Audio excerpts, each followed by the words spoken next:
Lucas Reed stood in the marble lobby of Hale and Associates, rain dripping from his janitorial uniform onto polished floors worth more than his entire year's salary. Across from him sat his ex-wife Vanessa, immaculate in designer clothes, flanked by attorneys who cost more per hour than Lucas made in a week. She slid a document across the mahogany table with one perfectly manicured nail. $50,000, Lucas. Or I take Emma. The words hit like a physical blow. Outside, lightning cracked across the Chicago skyline. Inside, Lucas felt his world ending. He was about to lose his daughter to a woman who'd abandoned them both, unless he could find money he'd never have. Before we begin this journey together, I invite you to stay until the end of this story. If it moves you, please hit the like button and comment with your city so I can see how far Lucas's story reaches across the world. The fluorescent lights in the 23rd floor conference room hummed with the kind of sterile efficiency that Lucas Reed had come to associate with places where people like him didn't belong. He sat in a leather chair that probably cost more than his monthly rent, acutely aware that his worn canvas jacket, the one with the small tear near the left pocket that he kept meaning to sew, stood out like a stain against the pristine corporate backdrop of Hale and Associates. Vanessa sat across from him, and Lucas found himself momentarily transported back 7 years to when she used to smile at him like he mattered. That woman was gone. The person before him now was someone else entirely, someone carved from ice and ambition, someone who wore her success like armor and wielded it like a weapon. "You're late," Vanessa said, not looking up from her phone. Her voice carried that particular tone of disappointment she'd perfected during their marriage, the one that made Lucas feel about 3 inches tall. "The bus was delayed," Lucas said quietly. "Accident on Michigan Avenue." "The bus?" Vanessa finally looked at him, and Lucas saw something flicker in her eyes. Not quite pity, but close. Disdain, maybe. "Lucas, do you know what the parking fee is in this building? It's more than your bus fare." Richard Pemberton, Vanessa's lead attorney, cleared his throat. He was a man in his 50s with silver hair and a suit that screamed old money. "Perhaps we should begin. I'm sure Mr. Reed has to get to work." The way he said work made it sound like a hobby, something quaint and ultimately meaningless. Lucas's hands tightened on the armrests. "I came because you said it was about Emma." "It is about Emma," Vanessa said, finally setting down her phone. "It's about what's best for our daughter." "Our daughter?" The words came out sharper than Lucas intended. "Vanessa, you haven't seen her in 8 months. Not since her birthday, and you left that party early to take a call from Hong Kong." "I've been building a career, Lucas, creating stability, something you might understand if you had any ambition beyond mopping floors." The words landed like slaps, each one precisely aimed. Lucas felt heat rise up his neck, but he forced himself to breathe slowly. Getting angry was what she wanted. Vanessa had always been good at pushing buttons, at finding the exact words that would make him lose his composure so she could point to it later as evidence of his inadequacy. "I'm providing for my daughter," Lucas said evenly. "She has food, a home, clean clothes, a studio apartment in Pilsen," Vanessa interrupted, sliding a folder across the table. 800 square feet. One bathroom that doesn't even have a door, just a curtain. Emma sleeps on a pull-out sofa because there's no bedroom. Lucas, there are college dorm rooms with more space. Richard Pemberton pulled out his own documents, spreading them across the table with practiced efficiency. "Mr. Reed, my client is prepared to offer you a very generous arrangement. Ms. Hale will assume primary custody of Emma. You'll have supervised visitation every other weekend." "Supervised?" Lucas's voice cracked. "I've raised Emma by myself for 3 years. I make her breakfast every morning. I help with her homework. I'm the one who sits up with her when she has nightmares about—" He stopped himself, but not before Vanessa's eyes narrowed. "About what, Lucas? About her mother leaving? Is that what you tell her? That I abandoned you both?" "I don't tell her anything except that you're busy, that you love her but your job takes you places. I don't—" Lucas rubbed his face, suddenly exhausted. It was 3 p.m., and he'd been up since 5 that morning, getting Emma ready for school before his shift at the hospital cafeteria. He had another shift tonight, cleaning the downtown office buildings, and he was already running on 4 hours of sleep. "I don't poison her against you, Vanessa, even though I what? Left a dead-end marriage?" Refuse to spend my life watching you settle for mediocrity? Vanessa leaned forward, and Lucas saw something dangerous in her expression. I gave you chances, Lucas. When we were married, I begged you to go back to school, to finish your engineering degree. You had 2 semesters left, 2, but you were too proud to let me pay for it, too comfortable in your little maintenance job. Emma was 6 months old. You were traveling for work constantly. Someone had to actually raise our daughter. So you gave up. Vanessa's voice was cold. You gave up on your education, your career, your future, and now you want to drag Emma down with you into your cycle of poverty and low expectations. The room fell silent except for the quiet hum of the air conditioning. Through the floor-to-ceiling windows, Lucas could see the Chicago skyline stretching out in all directions. Towers of glass and steel, monuments to ambition and success. Somewhere down there, in a classroom at Sandburg Elementary, Emma was probably in math class.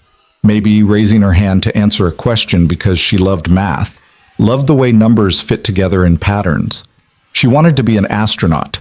She had a poster of Mae Jemison above her bed, well, above the sofa that converted into her bed, and she knew the names of all the planets, including the dwarf planets that most kids had never heard of. I'm not dragging her anywhere, Lucas said quietly. I'm giving her a life. A real one. With someone who shows up every single day. Someone who knows she doesn't like carrots but loves them if they're roasted. Someone who knows she needs exactly 3 bedtime stories and a glass of water. Not 2 glasses because she's stalling, but one that she actually drinks.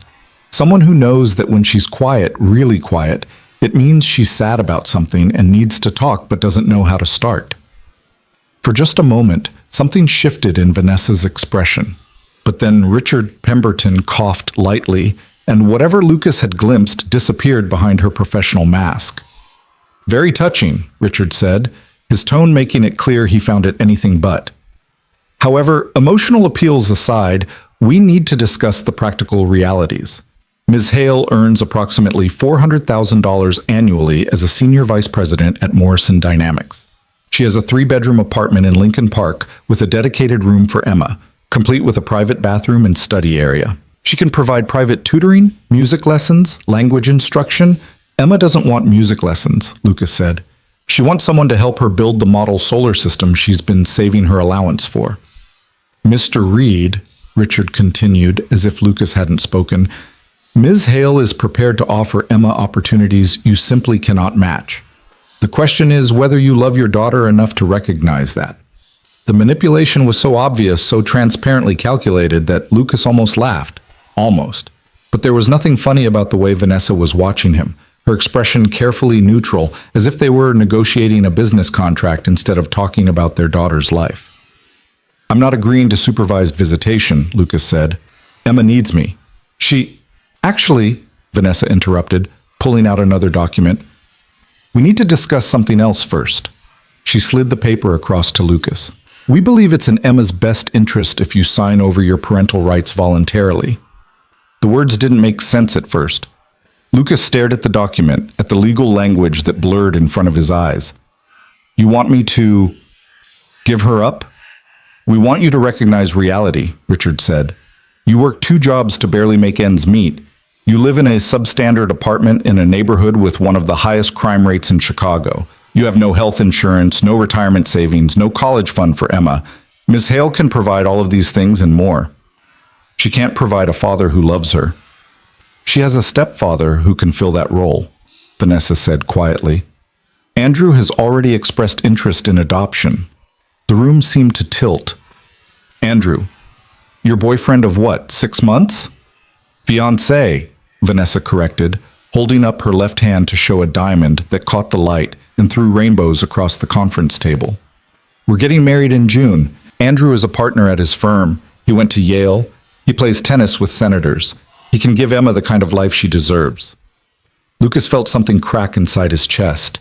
He thought of Emma that morning, how she'd hugged him tight before school and whispered, "I love you, Daddy," in his ear.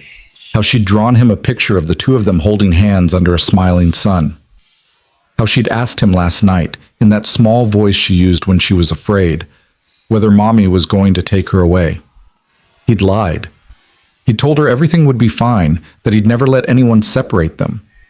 And now here was Vanessa, offering him a pen and a line to sign that would make him a liar forever.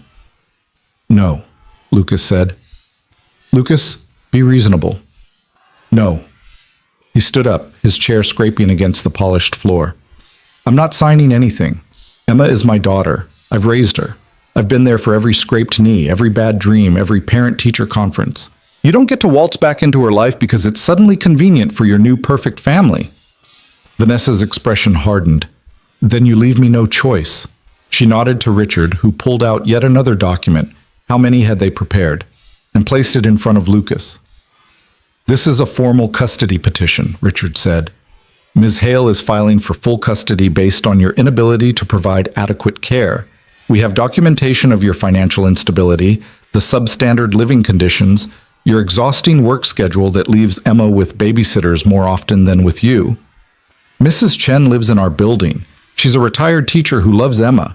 She's not just a babysitter, she's an 82-year-old woman with no legal certification for childcare," Richard interrupted. "Mr. Reed, we also have testimony from Emma's school indicating she sometimes arrives in clothes that aren't quite clean, that her homework is occasionally incomplete, that she falls asleep in class." "That was one time," Lucas said, his voice rising despite his efforts to stay calm. "She had a stomach bug the night before. I kept her home, but she insisted on going to school because they were learning about planets and she didn't want to miss it. She was tired from being up sick all night, not because I'm neglecting her." "The school records tell a different story," Vanessa said. "Multiple instances of tardiness, missed parent involvement events, insufficient funds in her lunch account.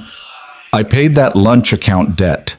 It was a mix-up with my paycheck deposit, and it was resolved in 2 days."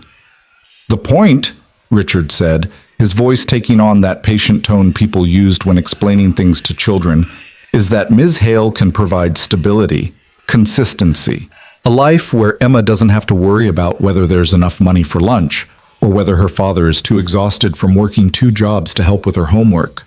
Lucas looked at Vanessa, really looked at her, searching for any trace of the woman he'd once loved, the woman who'd cried when Emma was born, who'd held their daughter and whispered promises about always being there. But that woman might as well have been a ghost. "Why?" Lucas asked quietly. "Why now? You haven't wanted to be a mother for 3 years. You left us, Vanessa. You chose your career and that was fine. I never tried to stop you. But Emma and I built a life together. We're happy. You're poor," Vanessa said bluntly. "And Emma deserves better than to grow up watching her father struggle. I'm offering you a way out, Lucas. A way to give her everything she needs." "She needs me. She needs opportunity, education, experiences. Do you know Andrew's company has a scholarship program? Emma could attend any college she wants, completely paid for. She could study abroad, learn languages, travel the world." Vanessa's voice softened slightly. "I know you love her, Lucas. I do. But love isn't enough when you can't provide the basics. I provide everything she needs, but not everything she deserves." Vanessa stood now too, moving around the table until she was close enough that Lucas could smell her perfume, something expensive and unfamiliar. "Be honest with yourself. How long can you keep this up? Working yourself to death? Barely scraping by? What happens when you get sick? When you can't work? Emma has no safety net except you, and you're one accident, one illness, one missed paycheck away from disaster." The worst part was that she was right. Lucas lived in constant fear of exactly that scenario. He had $347 in his savings account. That was it. That was everything standing between Emma and catastrophe if something went wrong. And things went wrong all the time when you were poor. Broken water heaters, unexpected car repairs, emergency room visits that insurance didn't fully cover. Just last month, Emma had twisted her ankle at recess. The school nurse said she should see a doctor. Lucas had spent 3 hours in an urgent care waiting room, watching the bill climb with every minute, praying it wasn't broken because he couldn't afford a cast and the follow-up appointments and the physical therapy. It had been a bad sprain. The doctor wrapped it and gave him instructions for ice and elevation. The bill was $420, and Lucas was still making payments on it. Vanessa saw the hesitation in his face. She always had been good at reading him. "I'm not trying to hurt you," she said, and for just a second she sounded almost genuine. I'm trying to help Emma. And you too, if you'd let me. Lucas, you don't have to do this alone anymore. Let Andrew and me give Emma stability.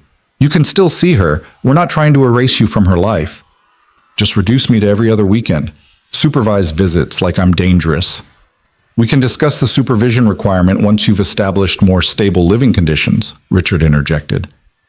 Ms. Hale is willing to be flexible on that point. Lucas laughed, but there was no humor in it. How generous. Lucas, Vanessa's voice sharpened again. I'm trying to do this the easy way, but I'm prepared to fight if necessary, and we both know how that will end. I have resources you can't match. I have lawyers. I have character witnesses. I have documentation of every way your life isn't good enough for our daughter. And what do you have besides money? Lucas asked. When's Emma's birthday, Vanessa? She blinked. September. What day? A pause. The 15th. The 13th. When's her bedtime? 8 o'clock, probably. 7:30 on school nights, 8 on weekends, but she's allowed to read for half an hour after lights out. What's her favorite food? Vanessa's jaw tightened. This is childish. Mac and cheese with the shaped noodles, but only the dinosaur shapes, not the regular ones. What's her teacher's name? I don't see how... Mrs. Patterson. What's she afraid of? Lucas, stop. The dark. But only sometimes. She's fine if she has her nightlight and her stuffed elephant. The elephant's name is Dr. Peanuts, and she's had him since she was 2 months old. He used to be tan, but he's kind of gray now from being washed so many times, and his left eye is loose. Lucas felt his voice starting to shake, but he couldn't stop. She ties his trunk in a knot when she's worried about something. She won't tell you what's wrong, but if you see Dr. Peanuts' trunk in a knot, you know to ask gentle questions and wait. She'll tell you when she's ready. The silence that followed was heavy. Vanessa's expression had gone carefully blank, but Lucas saw her throat work as she swallowed. None of that matters in court, Richard said quietly. Sentiment doesn't outweigh financial stability and quality of life measurements. It should, Lucas said. It should matter that I know my daughter, that I'm there, that I show up every single day, even when I'm exhausted, even when I'm scared I can't pay the rent, even when I... His voice broke. He pressed his palms against his eyes, fighting back the tears that threatened to fall. He would not cry in front of them. He would not give them that. Mr. Reed, Richard said, and now his voice held something that might have been sympathy, though Lucas doubted it was genuine. You clearly love your daughter. No one is disputing that. But love doesn't pay for college. It doesn't provide health insurance or a safe neighborhood or opportunities for advancement. Ms. Hale is offering Emma a chance at a better life. At what cost? Lucas asked. What does it cost her to lose the parent who's actually been there? She's not losing you, Vanessa said. She's gaining a complete family, a stable home, a future without financial stress. Lucas looked down at the documents spread across the table. The custody petition, the supervised visitation agreement, the voluntary termination of parental rights. Each one was a door closing, a future being written in legal language and corporate letterhead. I need to think about this, he said, finally. You have until Monday, Richard said. If you refuse to sign the voluntary agreement, Ms. Hale will proceed with the custody petition. I should warn you, Mr. Reed, that custody battles can be expensive. Do you have an attorney? Lucas thought of his bank account, his credit cards that were already maxed out from Christmas presents, and Emma's new winter coat because she'd grown out of the old one. He couldn't afford an attorney. He couldn't afford the filing fees. He couldn't afford any of this. I'll find one, he said, hating how weak his voice sounded. Lucas, Vanessa touched his arm, and he jerked away from her. She pulled back, something flickering across her face that might have been hurt. This doesn't have to be adversarial. We both want what's best for Emma. Let's try to work together. You're trying to take my daughter away from me. I'm trying to give her opportunities you can't. Vanessa picked up her phone, signaling that as far as she was concerned, this meeting was over. Think about it over the weekend. Really think about what's best for her, not what's best for your pride. This isn't about pride, Lucas said, but Vanessa was already walking toward the door. Richard gathered up the documents, leaving only one folder on the table, the one marked voluntary termination. The message was clear. Mr. Read a word of advice, Richard said, his voice low enough that Vanessa, already in the hallway, wouldn't hear. Ms. Hale will win this. She has too many advantages. The only question is how much damage is done in the process. Think about what a custody battle would do to Emma. Think about having her questioned by court-appointed psychologists, having her life picked apart in front of a judge. Is your pride worth putting her through that? This isn't about pride, Lucas repeated, but Richard was already following Vanessa out the door. Lucas stood alone in the conference room, surrounded by leather and mahogany and floor-to-ceiling windows that looked out on a city full of people who belonged in rooms like this. People who could afford attorneys and filing fees and three-bedroom apartments in Lincoln Park.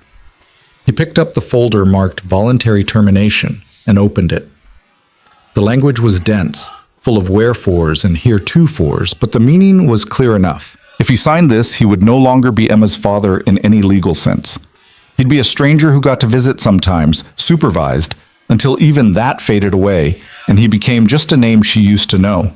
Lucas closed the folder and walked out. The elevator ride down 23 floors felt like falling. Lucas watched the numbers descend, each one a reminder of how far up he'd been, how far removed from his actual life. The elevator was empty except for him and his reflection in the polished brass doors. A 32-year-old man in a cheap jacket and worn jeans, hair that needed cutting, exhaustion written into every line of his face. He looked like what he was, someone who didn't belong. The lobby of Hale & Associates was all marble and modern art, glass sculptures that probably cost more than Emma's entire education would. A security guard nodded at Lucas as he passed, and Lucas wondered if the man could tell just by looking at him that he'd come here to be told he wasn't good enough for his own daughter. Outside, the November wind hit him like a slap. Chicago in winter was brutal, and this year was shaping up to be particularly harsh.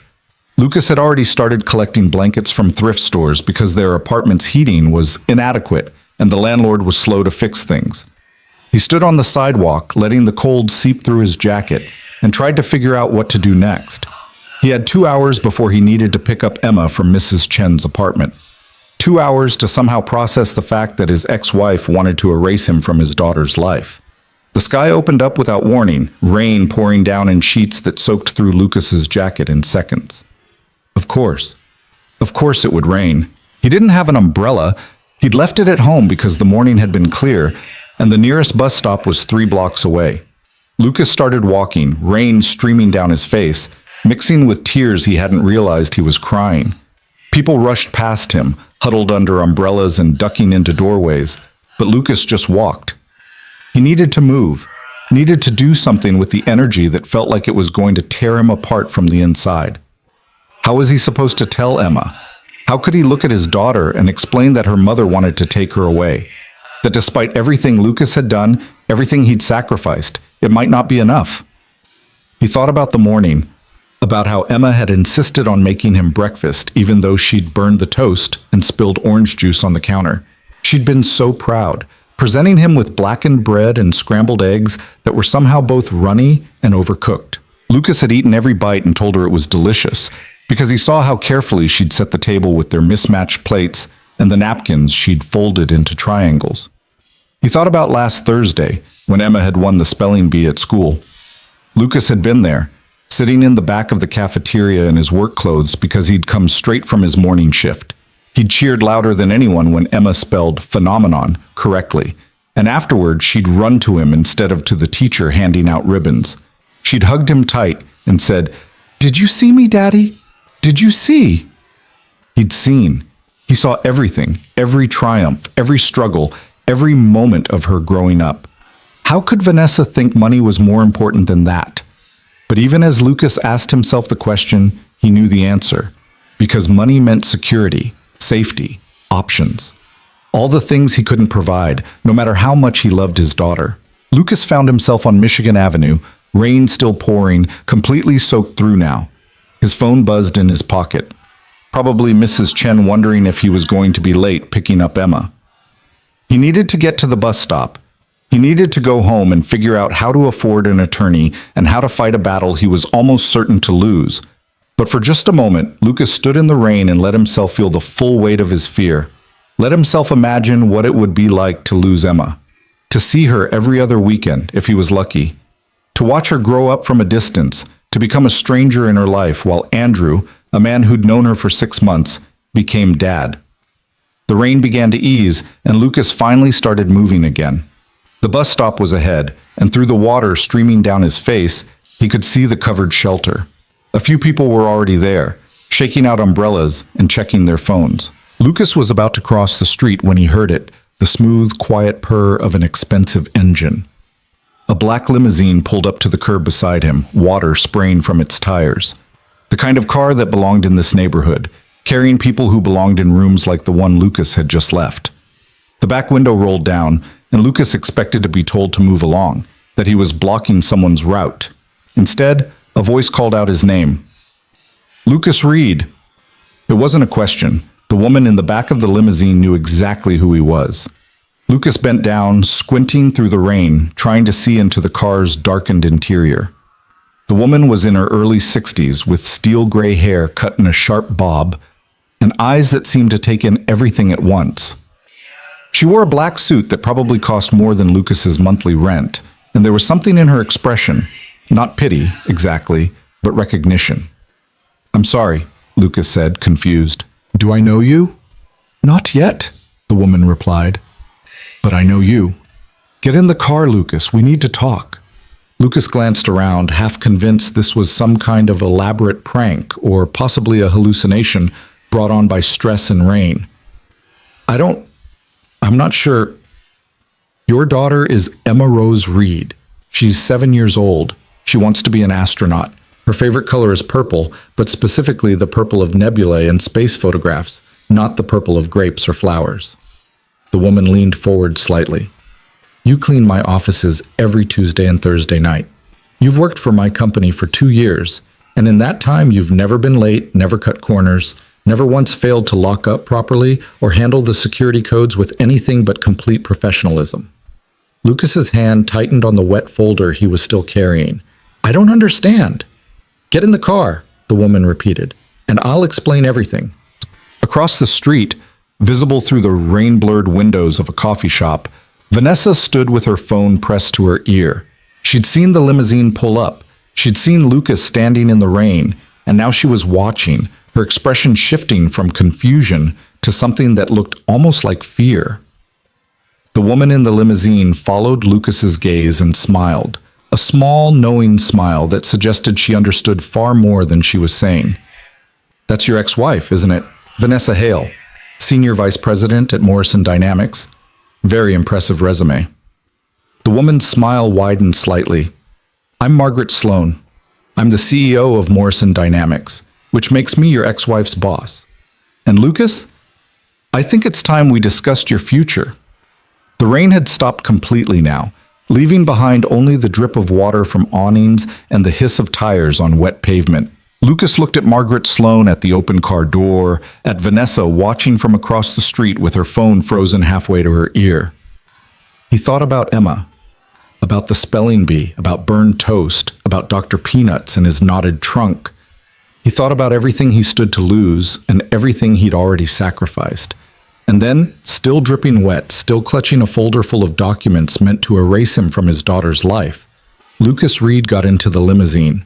The door closed with a soft, expensive click, and through the tinted window Lucas saw Vanessa step out of the coffee shop, her expression shifting from confusion to something close to panic. But the limousine was already pulling away from the curb, carrying Lucas toward a conversation that would change everything. The interior of the limousine was warm and impossibly quiet, the kind of silence that money bought, soundproofing so complete that the chaos of Chicago traffic disappeared the moment the door closed. Lucas sat on leather seats that seemed to mold themselves to his body, acutely aware that he was dripping rainwater onto carpet that probably cost more per square foot than his entire apartment. Margaret Sloan sat across from him, perfectly composed, studying him with an intensity that made Lucas want to squirm.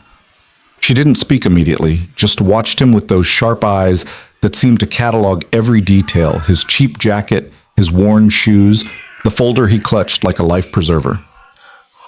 "You're wondering why I know who you are," Margaret said finally. It wasn't a question.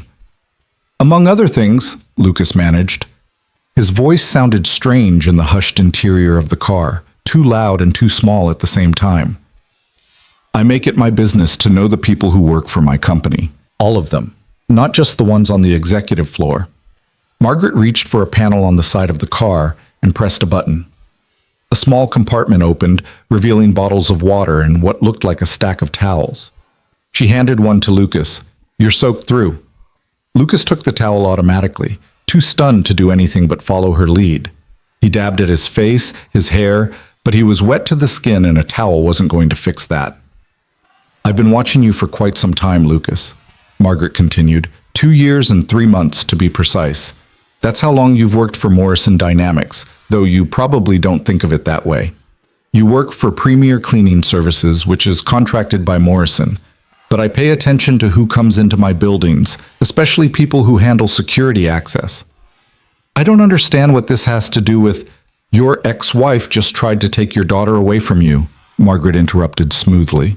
She offered you a choice between signing away your parental rights or facing a custody battle you can't afford to fight. Am I correct? Lucas's hands tightened on the towel. How did you... I saw you leave the building. I saw your face. And I know Vanessa Hale well enough to guess what kind of conversation you just had. Margaret's expression softened slightly. She's a brilliant strategist, your ex-wife. Ruthless, efficient, completely focused on objectives. Those qualities make her very good at her job. They make her a terrible mother. The words hung in the air between them. Lucas didn't know what to say. Part of him wanted to defend Vanessa. Old habits died hard, but everything Margaret said was true. Why are you telling me this? Lucas asked. Because 2 years ago, you did something that most people wouldn't have done. Do you remember the night of August 15th? Lucas searched his memory. 2 years ago, August. He'd been working at Morrison for only a few weeks then, still learning the building layouts, still nervous about making mistakes. I'm not sure. You found a laptop in conference room 7B, Margaret said. It had been left there after a late meeting. Most cleaning staff would have turned it in to building security and gone on with their night. You did more than that. You looked up the meeting schedule, figured out whose laptop it was, tracked down a phone number, and called to let them know where they could find it. You stayed an hour past your shift to make sure it was retrieved safely. Lucas remembered now. The laptop had belonged to someone named Dr. Patricia Chen. He remembered because he'd thought it was funny that she shared a last name with his neighbor. She'd been frantic on the phone, explaining that the laptop contained years of research data that hadn't been backed up yet. That was just common sense, Lucas said. The data was important. Common sense isn't that common, Margaret replied. Especially at midnight when you're exhausted and have another job to get to in the morning. Dr. Chen is one of our lead researchers in renewable energy storage. That laptop contained breakthrough algorithms that are now the basis for patents worth approximately $40 million. You saved her career that night, Lucas, possibly the entire research division. I didn't know it was that important. No, you didn't, which makes what you did even more remarkable. You didn't help because you knew there would be a reward. You helped because it was the right thing to do. Margaret leaned forward slightly. That's not the only incident. 3 months later, you noticed a water leak in the third-floor break room and reported it immediately, even though it meant filling out paperwork that kept you late. The leak was coming from a pipe that would have burst within a week if it hadn't been caught. It would have flooded our main server room. Lucas shifted uncomfortably. I just saw water where it shouldn't be. Last January, you found a security badge in the parking garage and didn't just turn it in. You noticed it belonged to someone who'd been laid off 2 weeks earlier. You reported it as a potential security risk. That badge had been stolen from the employee's car. Someone was planning to use it for industrial espionage.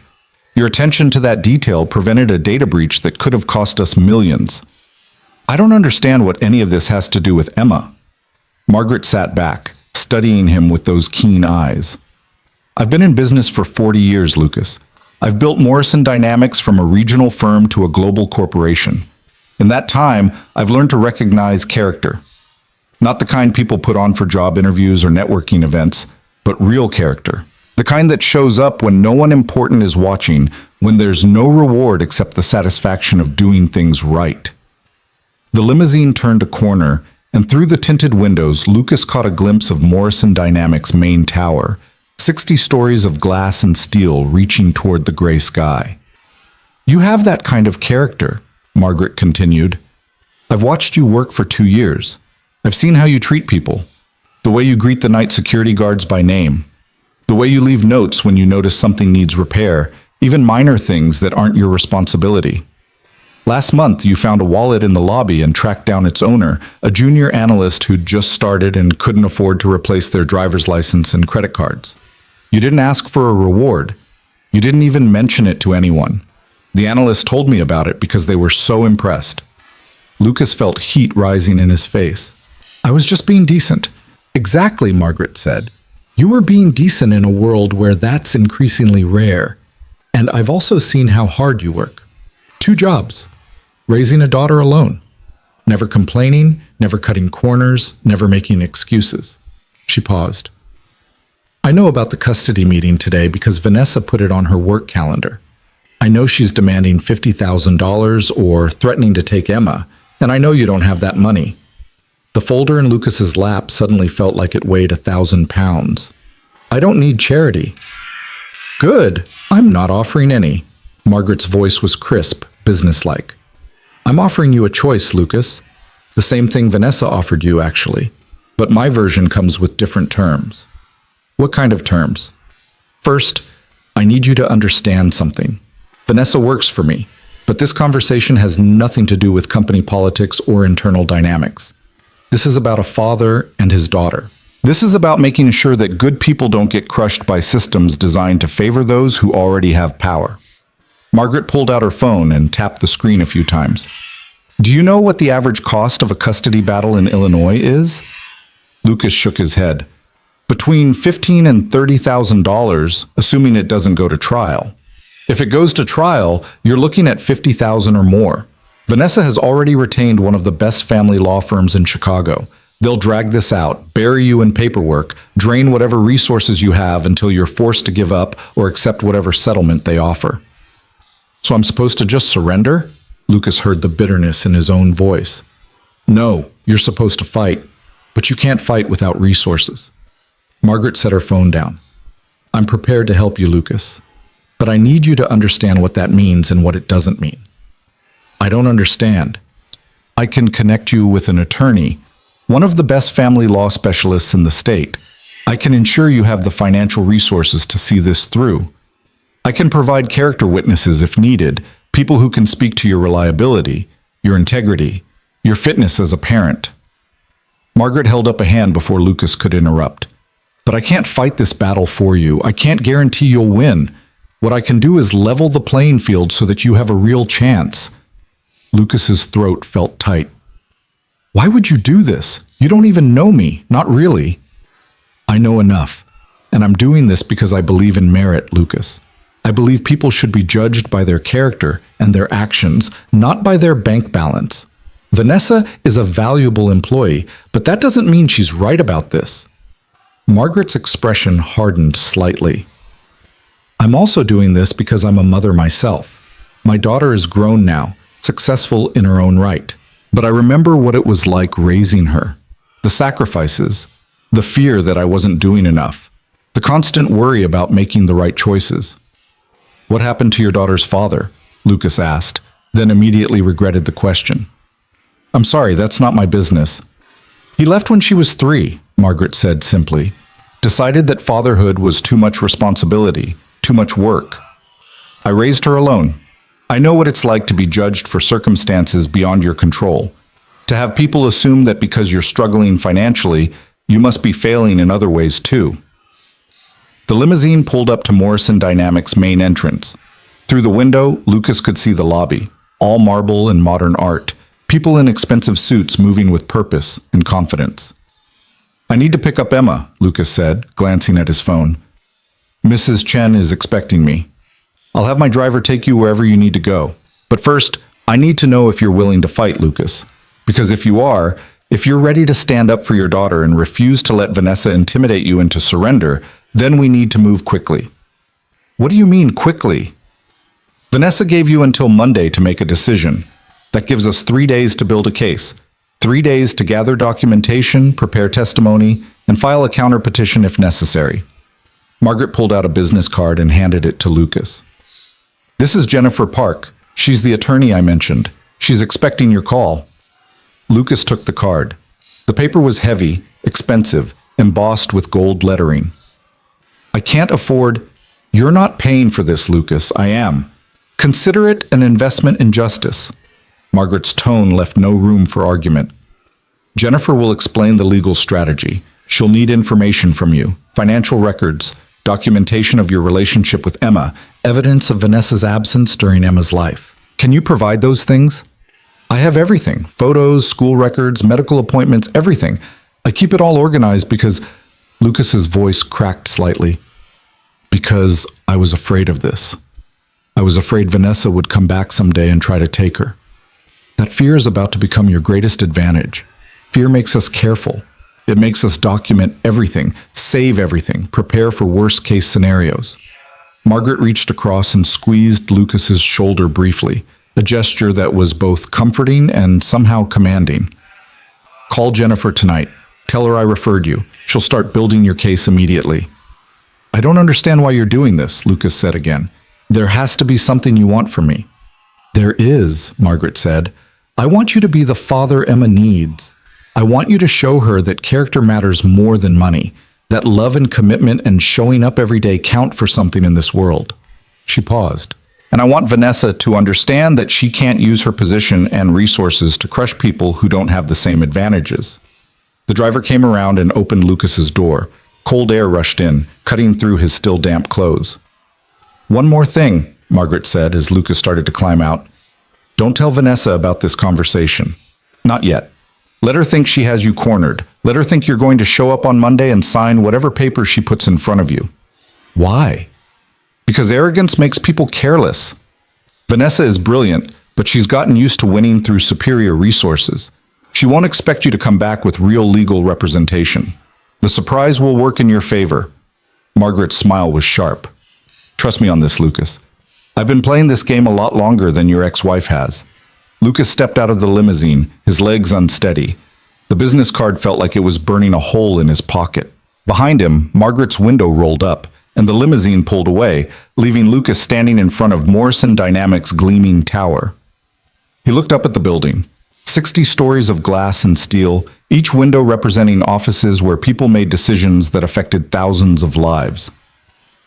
Somewhere up there, Vanessa sat in her expensive office, probably convinced that she'd already won, that Lucas would crumble under the pressure, sign the papers, and fade quietly out of Emma's life. But she was wrong. Lucas pulled out his phone and called Mrs. Chen. The elderly woman answered on the second ring, her voice warm and familiar. Lucas, I was starting to worry. Emma and I are making cookies. Well, she's making cookies. I'm mostly making sure she doesn't burn down my kitchen, Mrs. Chen chuckled. She wants to save you some, but I'm not sure any will survive until you get here.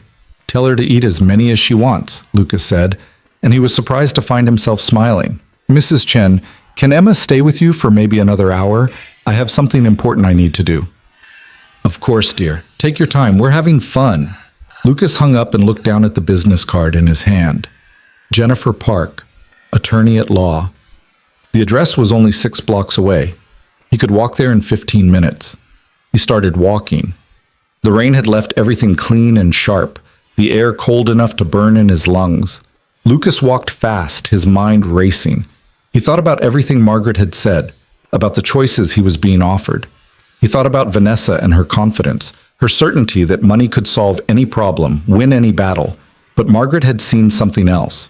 She'd seen 2 years of quiet integrity, of showing up and doing the right thing when no one important was watching.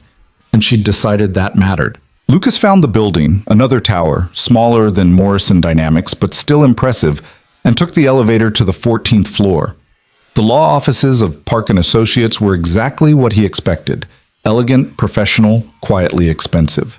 The receptionist looked up as he entered, took in his damp jacket and worn jeans, and her smile became slightly strained. Can I help you? I need to see Jennifer Park. Margaret Sloan sent me. The receptionist's expression transformed instantly. Mr. Reed? Yes. Ms. Park is expecting you. Please, right this way. She led him down a hallway lined with diplomas and awards, photographs of Jennifer Park with various important-looking people. Lucas's nervousness increased with every step. What was he doing here? He didn't belong in places like this. But then he thought of Emma, of her face when she'd hugged him this morning, of the way she trusted him completely, believed with absolute certainty that he would always be there for her. He belonged anywhere Emma needed him to be. Jennifer Park's office was corner space with windows overlooking the city. She stood as Lucas entered, a woman in her late 30s with dark hair pulled back in a neat bun and eyes that were already assessing him with professional interest. "Mr. Reed, please sit down." She gestured to a chair across from her desk. "Margaret called me about 20 minutes ago. She gave me the basic outline of your situation." Lucas sat, still clutching his damp folder. "I'm not sure where to start." "Start with this." Jennifer picked up a legal pad and pen. "Tell me about Emma. Not the legal aspects, not the custody dispute. Just tell me about your daughter." It was the last thing Lucas had expected her to ask. He fumbled for words, then found himself talking about Emma's love of space, about her determination to be an astronaut, about the way she organized her stuffed animals by size every night before bed, about burned toast and spelling bees and Dr. Peanuts with his knotted trunk. Jennifer took notes, occasionally asking questions that seemed unrelated to custody law. What did Emma like for breakfast? What were her favorite subjects in school? What made her laugh? "Good," Jennifer said when Lucas finally ran out of words. "That's exactly what we need. Now tell me about Vanessa." Lucas hesitated. "She's not a bad person. She chose her career." "When did she leave?" "When Emma was 18 months old, she got offered a promotion that required extensive travel. We tried to make it work for a while, but she was gone more than she was home. Eventually, she just stopped coming back." "How often has she seen Emma in the past 3 years?" "Maybe a dozen times. She came for Emma's birthday parties, sent presents at Christmas, called every few months." Lucas's jaw tightened. "Emma kept asking why Mommy didn't visit. I ran out of excuses. And now Vanessa wants custody. She wants me to sign away my rights, let her fiancé adopt Emma. She says she can provide things I can't: money, opportunities, stability." "Can you provide love?" Jennifer asked quietly. "Every single day." "Then we have a case." Jennifer pulled out a fresh legal pad. "Here's what's going to happen. We're going to document everything. Every moment you've been there for Emma, every moment Vanessa hasn't. We're going to show the court that stability isn't about money, it's about consistency, presence, being the parent who shows up. Vanessa has lawyers, good ones. So do you," Jennifer said simply. "Margaret Sloan doesn't do things halfway, Mr. Reed. When she decides to back someone, she backs them completely. And based on what she told me about you, I understand why she's doing this." "I don't understand it at all." Margaret believes in recognizing value where others don't. She built Morrison Dynamics by betting on people everyone else overlooked. Engineers from small schools, researchers whose ideas were considered too radical, managers who prioritized integrity over politics. Jennifer smiled slightly. "You'd be surprised how rare that kind of character is in the corporate world. Margaret notices when she finds it." Lucas thought about the laptop, the security badge, the wallet. Small things. Things anyone should have done. "We need to move fast," Jennifer continued. "Vanessa gave you until Monday. We'll use that time to prepare. I need financial records, proof of your relationship with Emma, documentation of Vanessa's absence. Can you get me those things by tomorrow?" "I keep everything organized. I can bring it all in the morning." "Good. We'll also need character witnesses, people who can speak to your parenting, your reliability. Teachers, neighbors, anyone who's seen you with Emma. Mrs. Patterson, Emma's teacher. Mrs. Chen, my neighbor who helps watch Emma sometimes. There's also Tom Brennan. He works security at the hospital where I work mornings. He's seen me bring Emma to work when school's closed and I can't find childcare." Jennifer wrote everything down. "What about your financial situation? I know that's uncomfortable to discuss, but the court will look at it." Lucas swallowed hard. "I make about $32,000 a year from both jobs. I have $347 in savings. My rent is $900 a month. I have credit card debt from Christmas and from Emma's emergency room visit last month. My car's 12 years old and needs new brakes. I don't have health insurance through my job, so we're on a state program." He waited for Jennifer's expression to change, for the pity or judgment he'd seen so many times before. Instead, she just nodded. "That's more than enough to survive on if you're careful. It shows resourcefulness and financial management. The court won't penalize you for being working class, Mr. Reed. What they will look at is whether Emma's basic needs are being met, and clearly they are. Vanessa will say she can give Emma more. More isn't always better. A child doesn't need a 3-bedroom apartment in Lincoln Park. She needs a parent who knows her, who understands her fears and her dreams, who shows up every single day." Jennifer leaned forward. "We're going to tell Emma's story, Mr. Reed. Not Vanessa's version where love equals dollars spent. The real story where love equals time invested, attention paid, promises kept." Lucas felt something in his chest loosen slightly. For the first time since walking into Hale and Associates that afternoon, he felt like maybe he had a chance. "There's something else you should know," Jennifer said. "Margaret mentioned that Vanessa works for her. That could complicate things if Vanessa tries to claim this is workplace retaliation or that Margaret is biasing the case somehow." "Is this workplace retaliation?" "No, this is Margaret recognizing an injustice and choosing to help. But Vanessa's lawyers might try to spin it differently." Jennifer made another note. "We'll need to be very careful about how we present this. Margaret's support should be subtle, character witness material, not obvious financial backing." "I don't want to cause problems for Margaret." "You won't. Margaret Sloan didn't build a billion-dollar company by being easy to intimidate. If anything, Vanessa should be worried about how this could affect her position at Morrison." Jennifer's smile was sharp. "But that's a separate issue from the custody case." They talked for another hour, Jennifer asking detailed questions about Emma's routine, Lucas's work schedule, Vanessa's visitation history. By the time Lucas looked at his watch, he'd been there for 90 minutes and it was getting dark outside. "I need to pick up Emma," he said, standing. "Of course, bring those documents tomorrow morning if you can. We'll meet again and go over strategy." Jennifer stood as well, extending her hand. "Mr. Reed, I want you to understand something. I don't take cases I don't think I can win. Margaret was right to send you to me, and I'm going to do everything in my power to make sure Emma stays with her father." Lucas shook her hand, his throat tight. "Thank you. Don't thank me yet. We have a fight ahead of us, but we're going to win it." Lucas left the office feeling like he'd been running a marathon. His legs were shaky, his mind overwhelmed with everything Jennifer had told him. But underneath the exhaustion, he felt something he hadn't felt in hours. Hope. He took the bus to Mrs. Chen's apartment, watching the city slide past outside the window. Somewhere out there, Vanessa was probably planning her next move, confident in her superior resources and legal team. She had no idea that Lucas had just gained an advantage she couldn't have predicted. Mrs. Chen's apartment was warm and smelled like cookies when Lucas knocked. Emma threw open the door, her face lit up with joy. "Daddy, look! I made dinosaur cookies. Mrs. Chen helped, but I did the mixing and the cutting and everything." Lucas scooped her up in a hug, breathing in the scent of her hair, strawberry shampoo and cookie dough, and home.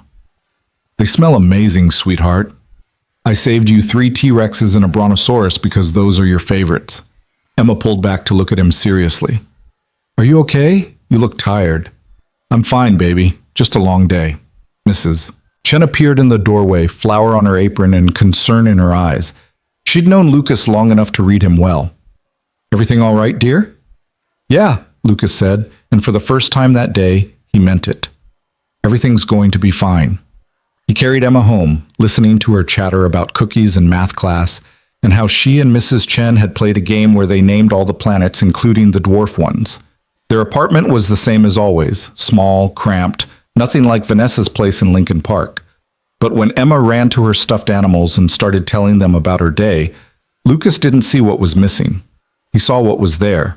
Love, consistency, home. That night, after Emma was tucked in with Dr. Peanuts and her 3 required bedtime stories, Lucas sat at their tiny kitchen table and went through his files. Every photo, every school report, every medical record. 3 years of evidence that he'd been there, that he'd shown up, that he'd never once walked away. His phone buzzed, a text from Jennifer Park.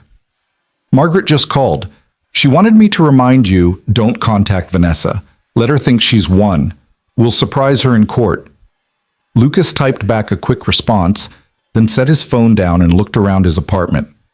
At the sofa that converted into Emma's bed, at the curtain that separated the bathroom because they couldn't afford a door, at the tiny kitchen where Emma had burned toast that morning. Vanessa was right about one thing. This wasn't much, but it was enough. It had always been enough. Because love didn't need 3 bedrooms and private bathrooms. It needed presence, attention, someone who knew about knotted elephant trunks and the difference between grape purple and nebula purple. Lucas pulled out the business card Margaret had given him and propped it against the salt shaker on his kitchen table. Tomorrow, he'd bring all his documentation to Jennifer. They'd build a case, they'd fight, and maybe, just maybe, they'd win. The courthouse steps were slick with morning frost when Lucas arrived on Monday, carrying a folder that now contained everything Jennifer Park had requested, and more. He'd spent the entire weekend organizing documents, writing timelines, and preparing himself for what was about to happen. Emma was safe with Mrs. Chen, who'd promised to take her to the aquarium so she wouldn't worry about why Daddy had to go somewhere important on a school day. Jennifer met him in the lobby, dressed in a charcoal suit that radiated quiet authority. Next to her stood a younger woman with a briefcase and an expression of focused intensity. "Lucas, this is Sarah Chen, my associate. She'll be helping with the case." Jennifer's voice was calm, but Lucas could see the alertness in her eyes. "Are you ready?" "As ready as I'll ever be," Lucas said, though his hands were shaking slightly. "Good. Remember what we discussed. Answer questions directly, don't volunteer extra information, and stay calm no matter what Vanessa's attorneys say. They're going to try to rattle you." They walked through security and down halls that smelled like floor polish and anxiety. Lucas had never been in a courthouse before, and the weight of it pressed down on him, the knowledge that whatever happened in the next few hours could determine the rest of his life with Emma. The courtroom was smaller than Lucas had expected from television, more intimate and somehow more threatening because of it. Vanessa was already there, seated at a table with Richard Pemberton and another attorney Lucas didn't recognize. She looked perfect as always, wearing a navy dress and pearls, her hair styled in soft waves. When she saw Lucas, something flickered across her face, surprise maybe, at seeing him with legal representation. Then her expression smoothed into professional neutrality. "All rise for the Honorable Judge Patricia Morrison." The judge was a black woman in her early 60s with sharp eyes behind wire-rimmed glasses and an expression that suggested she'd heard every possible story and wasn't easily impressed by any of them. She settled into her seat and looked down at the papers before her. "This is a preliminary hearing in the matter of Hale versus Reed, custody petition regarding the minor child Emma Rose Reed, age 7. Counsel for the petitioner?" Richard Pemberton stood. "Richard Pemberton of Pemberton and Associates, Your Honor, representing Vanessa Hale." "Counsel for the respondent?" Jennifer rose smoothly. "Jennifer Park of Park and Associates, representing Lucas Reed, Your Honor." Judge Morrison's eyebrows rose slightly. Lucas wondered if she recognized Jennifer's name, if it meant something that he'd managed to secure representation from someone who clearly operated at a different level than most family court attorneys. "Ms. Park, I wasn't aware your firm took custody cases." "We don't typically, Your Honor, but this case came to my attention through unusual circumstances, and I felt it warranted an exception." "I see. Mr. Pemberton, you filed this petition on Friday. That's quite rushed for a custody matter." "Yes, Your Honor. My client has concerns about the immediate welfare of the child that necessitated expedited action." "Those concerns being?" Richard pulled out his documents, the same ones he'd shown Lucas at their first meeting. "Ms. Hale has documented evidence of inadequate living conditions, financial instability, and insufficient childcare arrangements. The child is living in a studio apartment with no separate bedroom. Her father works 2 jobs and frequently leaves her with an elderly neighbor who lacks proper childcare credentials, and there have been multiple incidents at school suggesting neglect." "Your Honor," Jennifer interrupted smoothly, "the petitioner is making serious allegations without providing context or allowing for rebuttal. May I suggest we proceed with testimony so the court can hear both sides?" Judge Morrison nodded. Agreed. Mr. Pemberton, call your first witness. The petitioner calls Vanessa Hale to the stand. Vanessa walked to the witness box with confident grace, was sworn in, and settled into her seat with perfect posture. Richard approached with a warm smile, as if they were having a casual conversation rather than fighting for custody of a child. Ms. Hale, can you describe your relationship with your daughter Emma? I love Emma very much, Vanessa said, her voice steady and sincere. She's the most important person in my life. When Lucas and I divorced, I thought shared custody would work, but circumstances made that difficult. What circumstances? My career requires significant travel. I'm a senior vice president at Morrison Dynamics, which is a global corporation. I was often overseas or in other states for weeks at a time. It wasn't fair to Emma to have a mother who was constantly leaving. So you made the difficult decision to step back? I did. I thought it was the right thing at the time, giving Emma stability with one parent rather than confusing her with my irregular schedule. Vanessa's voice caught slightly. But I've realized I made a mistake. I've missed so much of her life. I want to make that right. Lucas felt sick. She sounded so reasonable, so genuinely remorseful. He glanced at Jennifer, but her expression remained neutral. Can you describe your current situation? Richard asked. I've restructured my work responsibilities to minimize travel. I'll be based primarily in Chicago for the foreseeable future. I'm engaged to Andrew Whitmore, who's a partner at Clayton and Ross.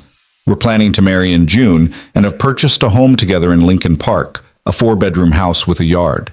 We've already prepared a room for Emma with everything she might need. And you're prepared to provide for Emma's needs? Completely. Private school tuition, extracurricular activities, college savings, health insurance, regular dental and medical care. Everything a child needs to thrive. Vanessa paused.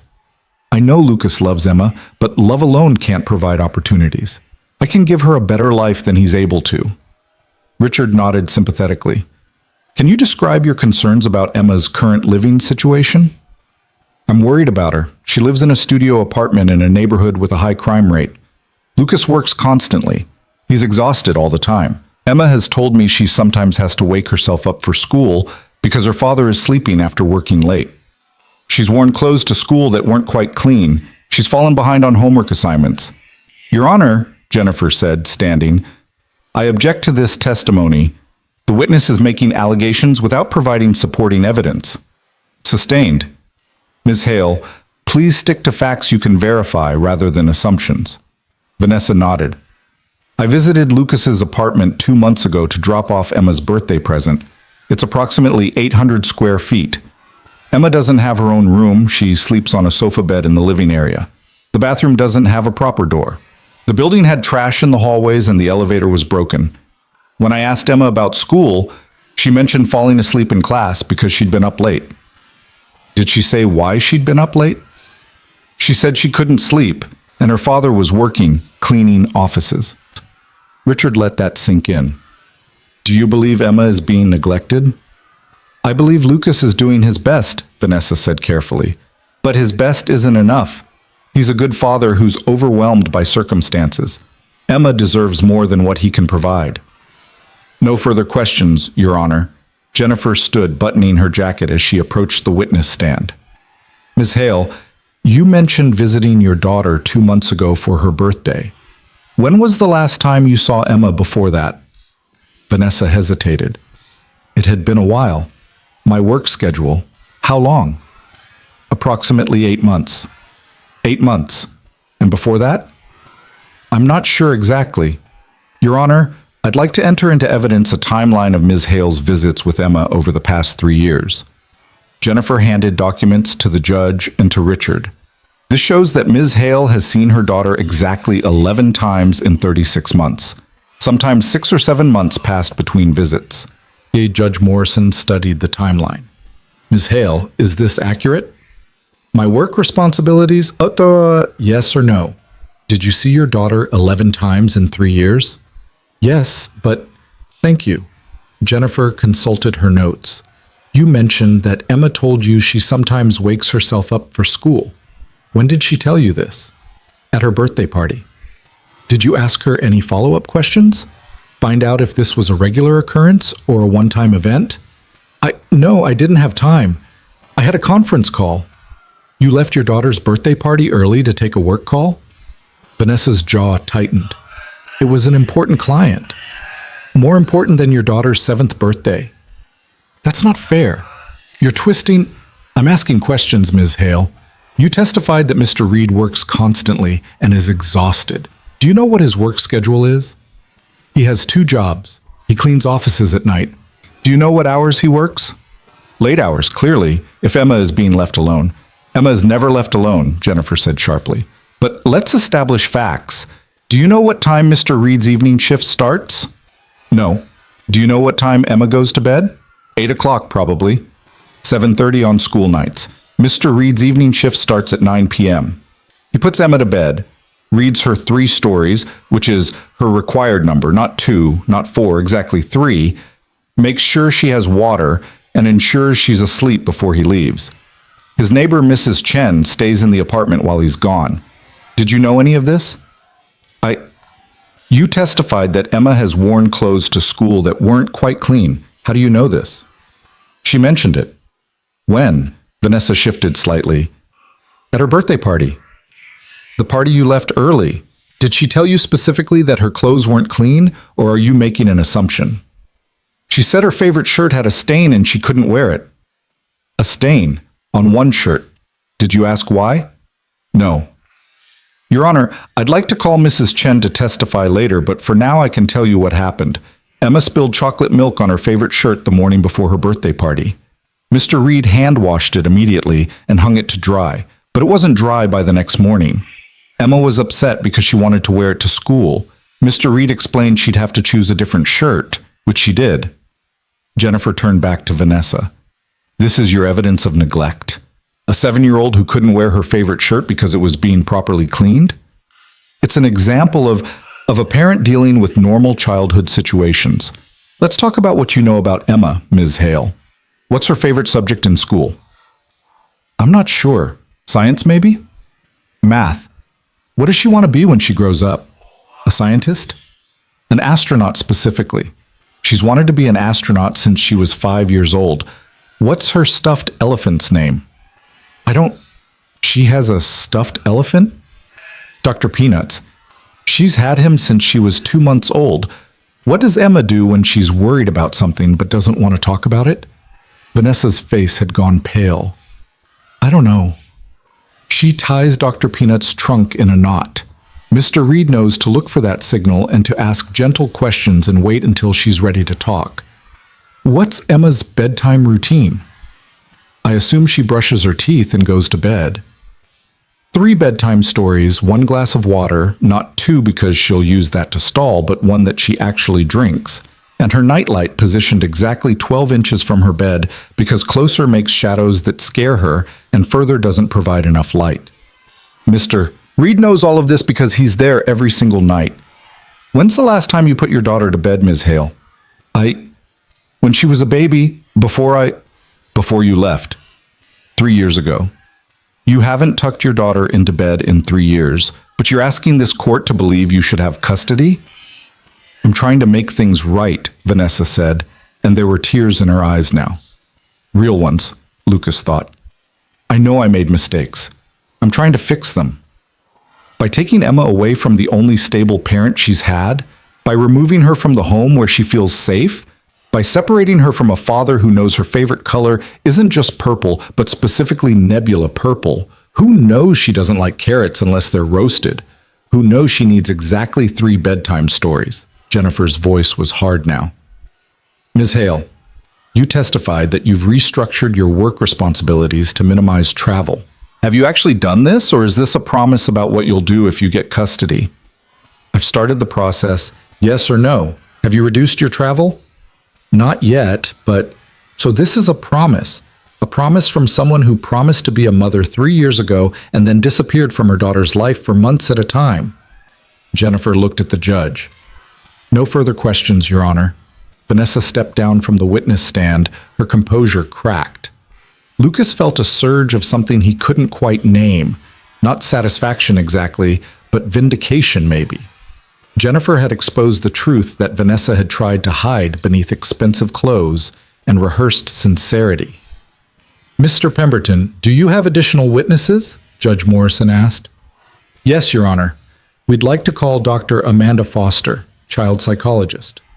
A woman in her 50s approached the stand, was sworn in, and settled into her seat with professional confidence. Richard approached with a document. "Dr. Foster, you've reviewed the case materials regarding Emma Reed. What are your concerns?" "Financial instability creates significant stress for children. Emma is living in poverty conditions, an apartment below standard size, insufficient personal space, awareness that her father struggles financially. This can impact a child's emotional development and sense of security." "And if Emma were to live with Ms. Hale?" "She would have financial security, her own room, access to resources that could help her thrive academically and socially." Jennifer stood for cross-examination. "Dr. Foster, have you met Emma?" "No, but I've reviewed—" "You've never met her. Have you visited Mr. Reed's apartment?" "No, but the documentation shows—" "You've never seen where Emma lives. Have you interviewed Mr. Reed?" "I've reviewed his financial records." "Have you spoken to him?" "No." "So your entire testimony is based on documents provided by Ms. Hale's attorneys?" "Doctor." Foster shifted uncomfortably. "I've reviewed all available materials." "Materials selected by the petitioner." "Dr. Foster, in your professional opinion, what's more important for a child's development, financial resources or consistent parental presence?" "Both are important." "If you had to choose one?" "That's not a fair question. Children need both." "But if a child had to have one or the other, money or a parent who shows up every day, which would you recommend?" "A parent who shows up," Dr. Foster admitted, "but ideally—" "Thank you. No further questions." Richard called one more witness, a social worker who'd done a home inspection of Lucas's apartment. She testified about the small space, the lack of a separate bedroom for Emma, the building's condition. But under Jennifer's cross-examination, she also admitted that the apartment was clean, safe, and adequately maintained, that Emma had toys, books, and clean clothes, that there was food in the refrigerator, and the child showed no signs of physical neglect. "Mr. Pemberton, any other witnesses?" "No, Your Honor." "Ms. Park?" "Yes, Your Honor. I'd like to call Lucas Reed to the stand." Lucas's legs felt unsteady as he walked to the witness box. He was sworn in, his voice barely above a whisper, and sat down facing the courtroom. Vanessa wouldn't meet his eyes. Jennifer approached with a gentle expression. "Mr. Reed, how long have you been Emma's primary caregiver?" 3 years, since Vanessa left." "Can you describe a typical day with Emma?" Lucas took a breath. "I wake up at 5 a.m. I shower and get dressed quietly so I don't wake Emma. At 6, I wake her up. She's not a morning person, so I usually have to coax her out of bed with promises of pancakes or French toast. We eat breakfast together. She likes to tell me about her dreams. At 7, she gets dressed. She picks out her own clothes now, and sometimes the combinations are interesting, but I let her choose because it makes her feel independent." "Go on." "We leave at 7:30 to catch the bus. I drop her at school at 8 and then go to my morning job at the hospital cafeteria. I work until 2, then catch 2 buses to pick her up from school at 3:15. We walk home together. She tells me about her day, shows me her homework. Sometimes we stop at the library if she needs books for a project." Lucas's voice steadied as he talked about Emma. This was familiar territory, the rhythm of their life together. "When we get home, she does homework at the kitchen table while I make dinner. She's supposed to focus on homework, but usually she talks to me while I cook, asks questions about math problems, or tells me about something funny that happened at recess. We eat dinner together at 6. After dinner, we clean up together. She washes, I dry. Then we have free time until 7. Sometimes we build Lego sets or watch nature documentaries. She loves anything about space." "What happens at 7? "Bath time. She's getting old enough to want privacy, so I run the bath, make sure the temperature is right, and then I wait outside the bathroom curtain. She talks to me through it, tells me more stories, asks more questions. Emma never stops asking questions." Several people in the courtroom smiled, including Judge Morrison. 7:30, she puts on pajamas and we read 3 stories. She picks them out, usually one about space, one about animals, and one that's funny. Then lights out at 8, except for her nightlight. I sit with her for a few minutes, and we talk about the day. She tells me her favorite part and her least favorite part. Then I kiss her forehead, tell her I love her, and she says, "I love you too, Daddy." Lucas's voice cracked on the last words. He cleared his throat. And then, at 9, I leave for my evening shift. Mrs. Chen stays in the apartment. She's usually asleep when I leave, but Mrs. Chen is there in case she wakes up. I clean offices until 3 a.m., come home, sleep for 2 hours, and then the day starts again. That's a grueling schedule. It's necessary. Emma needs food, shelter, clothes. I do what I have to do. Mr. Reed, Ms. Hale testified that Emma sometimes arrives at school in clothes that aren't quite clean. Is that true? Once. She spilled chocolate milk on her favorite shirt and it wasn't dry the next morning. She wore a different shirt, but she was upset about it. I felt terrible, like I'd failed her somehow, but the shirt was being washed properly. It just needed time to dry. Ms. Hale also testified that Emma has fallen behind on homework assignments. There was 1 week last month when Emma was sick with a stomach bug. She missed 3 days of school and got behind on a science project. I helped her catch up over the weekend. We stayed up late Saturday night building a model of the solar system. She was so proud of it. "Do you think you're a good father, Mr. Reed?" Lucas looked at Vanessa for the first time since taking the stand. She was watching him now, her expression unreadable. "I think I'm there," Lucas said quietly. "I show up every single day. I'm not perfect. I can't afford private school or music lessons or a house in Lincoln Park. But I know my daughter. I know when she's happy, when she's sad, when she's scared. I know how to comfort her when she has nightmares. I know what makes her laugh. And I love her more than anything in this world." "Thank you. No further questions." Richard Pemberton approached for cross-examination, his expression sympathetic. "Mr. Reed, you work approximately 80 hours per week between 2 jobs. Is that correct?" "Yes." "And you make approximately $32,000 per year?" "Yes." "You have no health insurance?" "We're on a state program." "You have $347 in savings?" "Yes." "What would happen if you got sick and couldn't work?" Lucas's hands tightened on the armrests.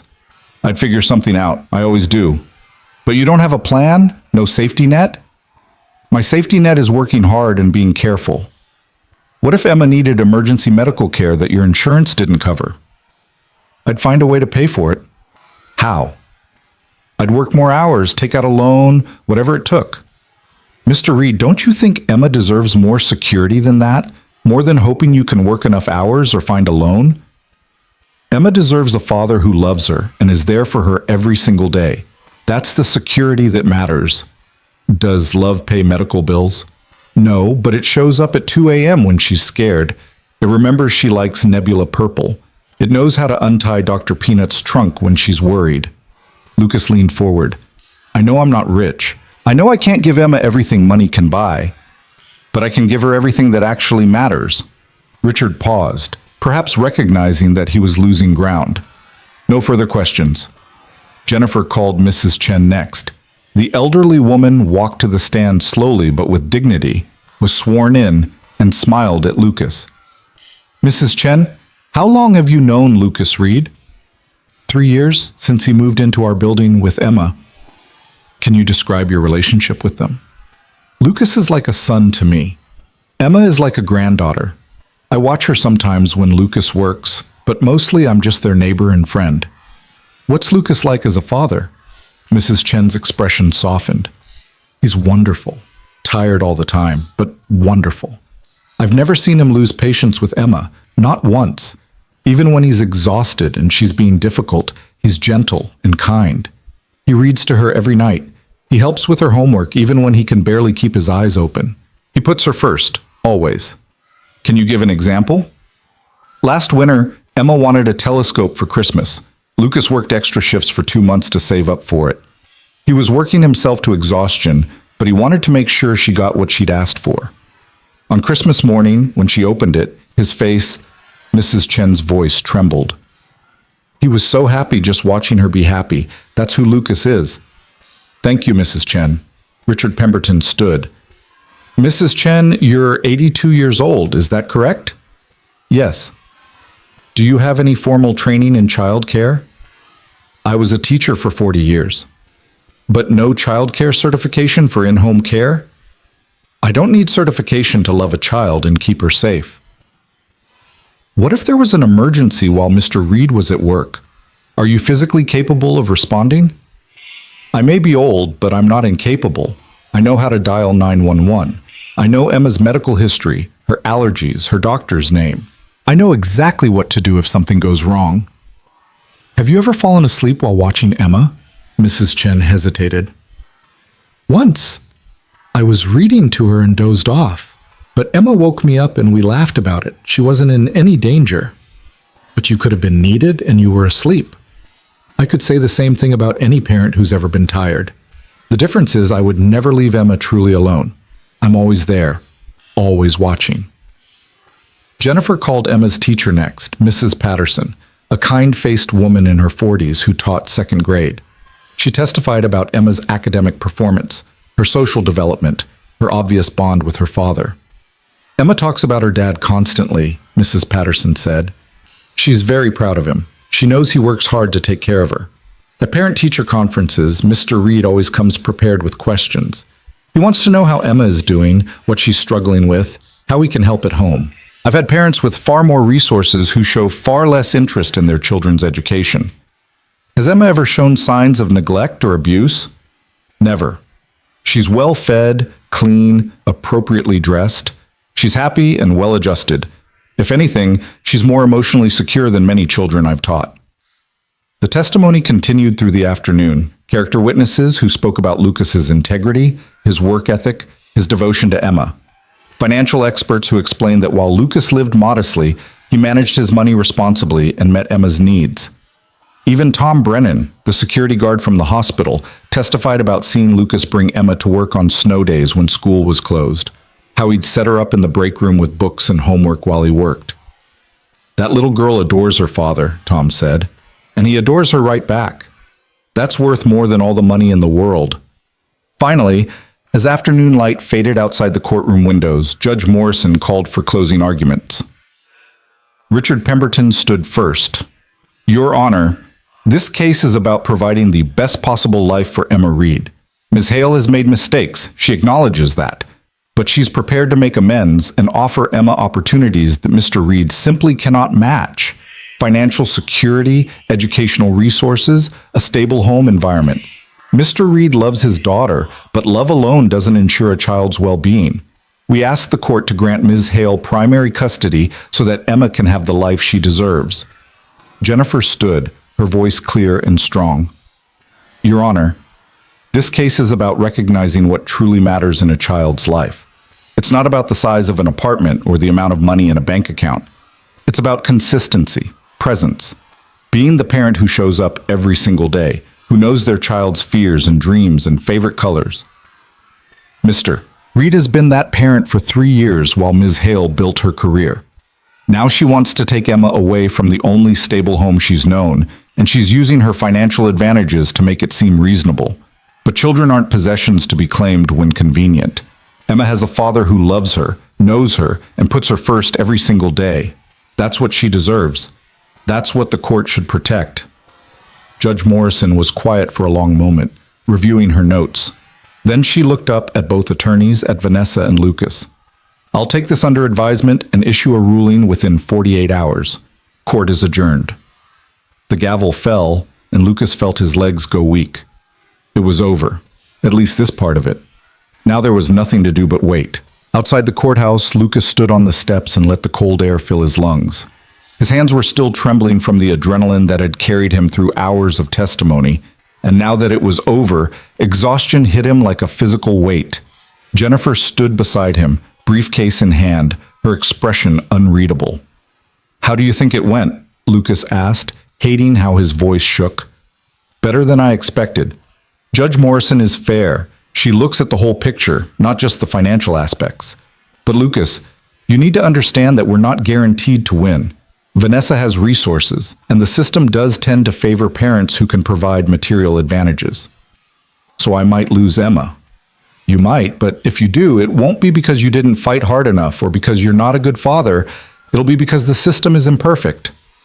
Jennifer squeezed his shoulder briefly. Go home. Be with your daughter. Try not to think about this for the next 48 hours. I know that's impossible, but try. Lucas nodded, unable to speak past the tightness in his throat. He watched Jennifer walk away, her heels clicking on the courthouse steps, and then he turned to find Margaret Sloan standing near the street, her black limousine idling at the curb. You didn't have to come, Lucas said as he approached her. I wanted to see how it went. Jennifer called me during the lunch recess. Margaret studied his face. You did well in there. You were honest, authentic. Those things matter. Do they matter enough? We'll find out. Margaret gestured to the limousine. Let me give you a ride home. You shouldn't be alone on the bus right now. Lucas wanted to refuse. He'd already accepted so much help from this woman, but the thought of sitting on a crowded bus, trying to process everything that had happened while strangers pressed against him, was unbearable. He got into the car. They rode in silence for several minutes, the city sliding past outside the tinted windows. Lucas watched people on the sidewalks going about their ordinary days, and he envied them their ordinary problems. Finally, Margaret spoke. I sat in the back of the courtroom, she said. I hope that wasn't inappropriate, but I wanted to hear the testimony myself. You heard everything? Everything, including Vanessa's testimony. Margaret's voice was carefully neutral. I've worked with Vanessa for 5 years. She's brilliant at her job, strategic, focused, capable of making difficult decisions without hesitation. But watching her today, listening to her try to explain why she deserves custody of a daughter she barely knows, I saw something I hadn't seen before. What's that? Desperation. Vanessa isn't fighting for Emma because she truly believes she can provide a better life. She's fighting because she realizes she made a terrible mistake 3 years ago, and she's trying to fix it by applying the same ruthless efficiency she uses in business. But children aren't corporate acquisitions. You can't just decide you want one and deploy resources until you get it. Lucas looked down at his hands, still clutching the folder of documents he'd brought to court. Do you think she actually wants Emma, or does she just want to win? I think she wants to believe she's a good mother. And the easiest way to do that is to have custody of her child, regardless of whether that's what's actually best for Emma. Margaret paused. I also think Andrew Whitmore has something to do with this. He's very image conscious. Having a ready-made family makes him look like a devoted family man. It's good for his political ambitions. Political ambitions? Andrew's planning to run for state senate in 2 years. A photogenic family plays well with voters. Margaret's expression hardened. I'm not saying Vanessa's motives are entirely cynical. I think she does love Emma, in her own way. But love that only shows up when it's convenient isn't the kind of love a child needs. The limousine pulled up in front of Lucas's building. Through the window, Lucas could see Mrs. Chen's apartment on the second floor, lights glowing warm against the gray afternoon. Emma was up there, probably doing homework or playing with her stuffed animals, completely unaware that her entire future hung in the balance of a judge's decision. Lucas, Margaret said as he reached for the door handle, regardless of what happens with the custody case, I want to talk to you about something else. Your future with Morrison Dynamics. Lucas turned back, confused. My future? I'm a janitor. You're a person who notices things, solves problems, and cares about doing things right. Those qualities are valuable in any position. Margaret pulled out a business card.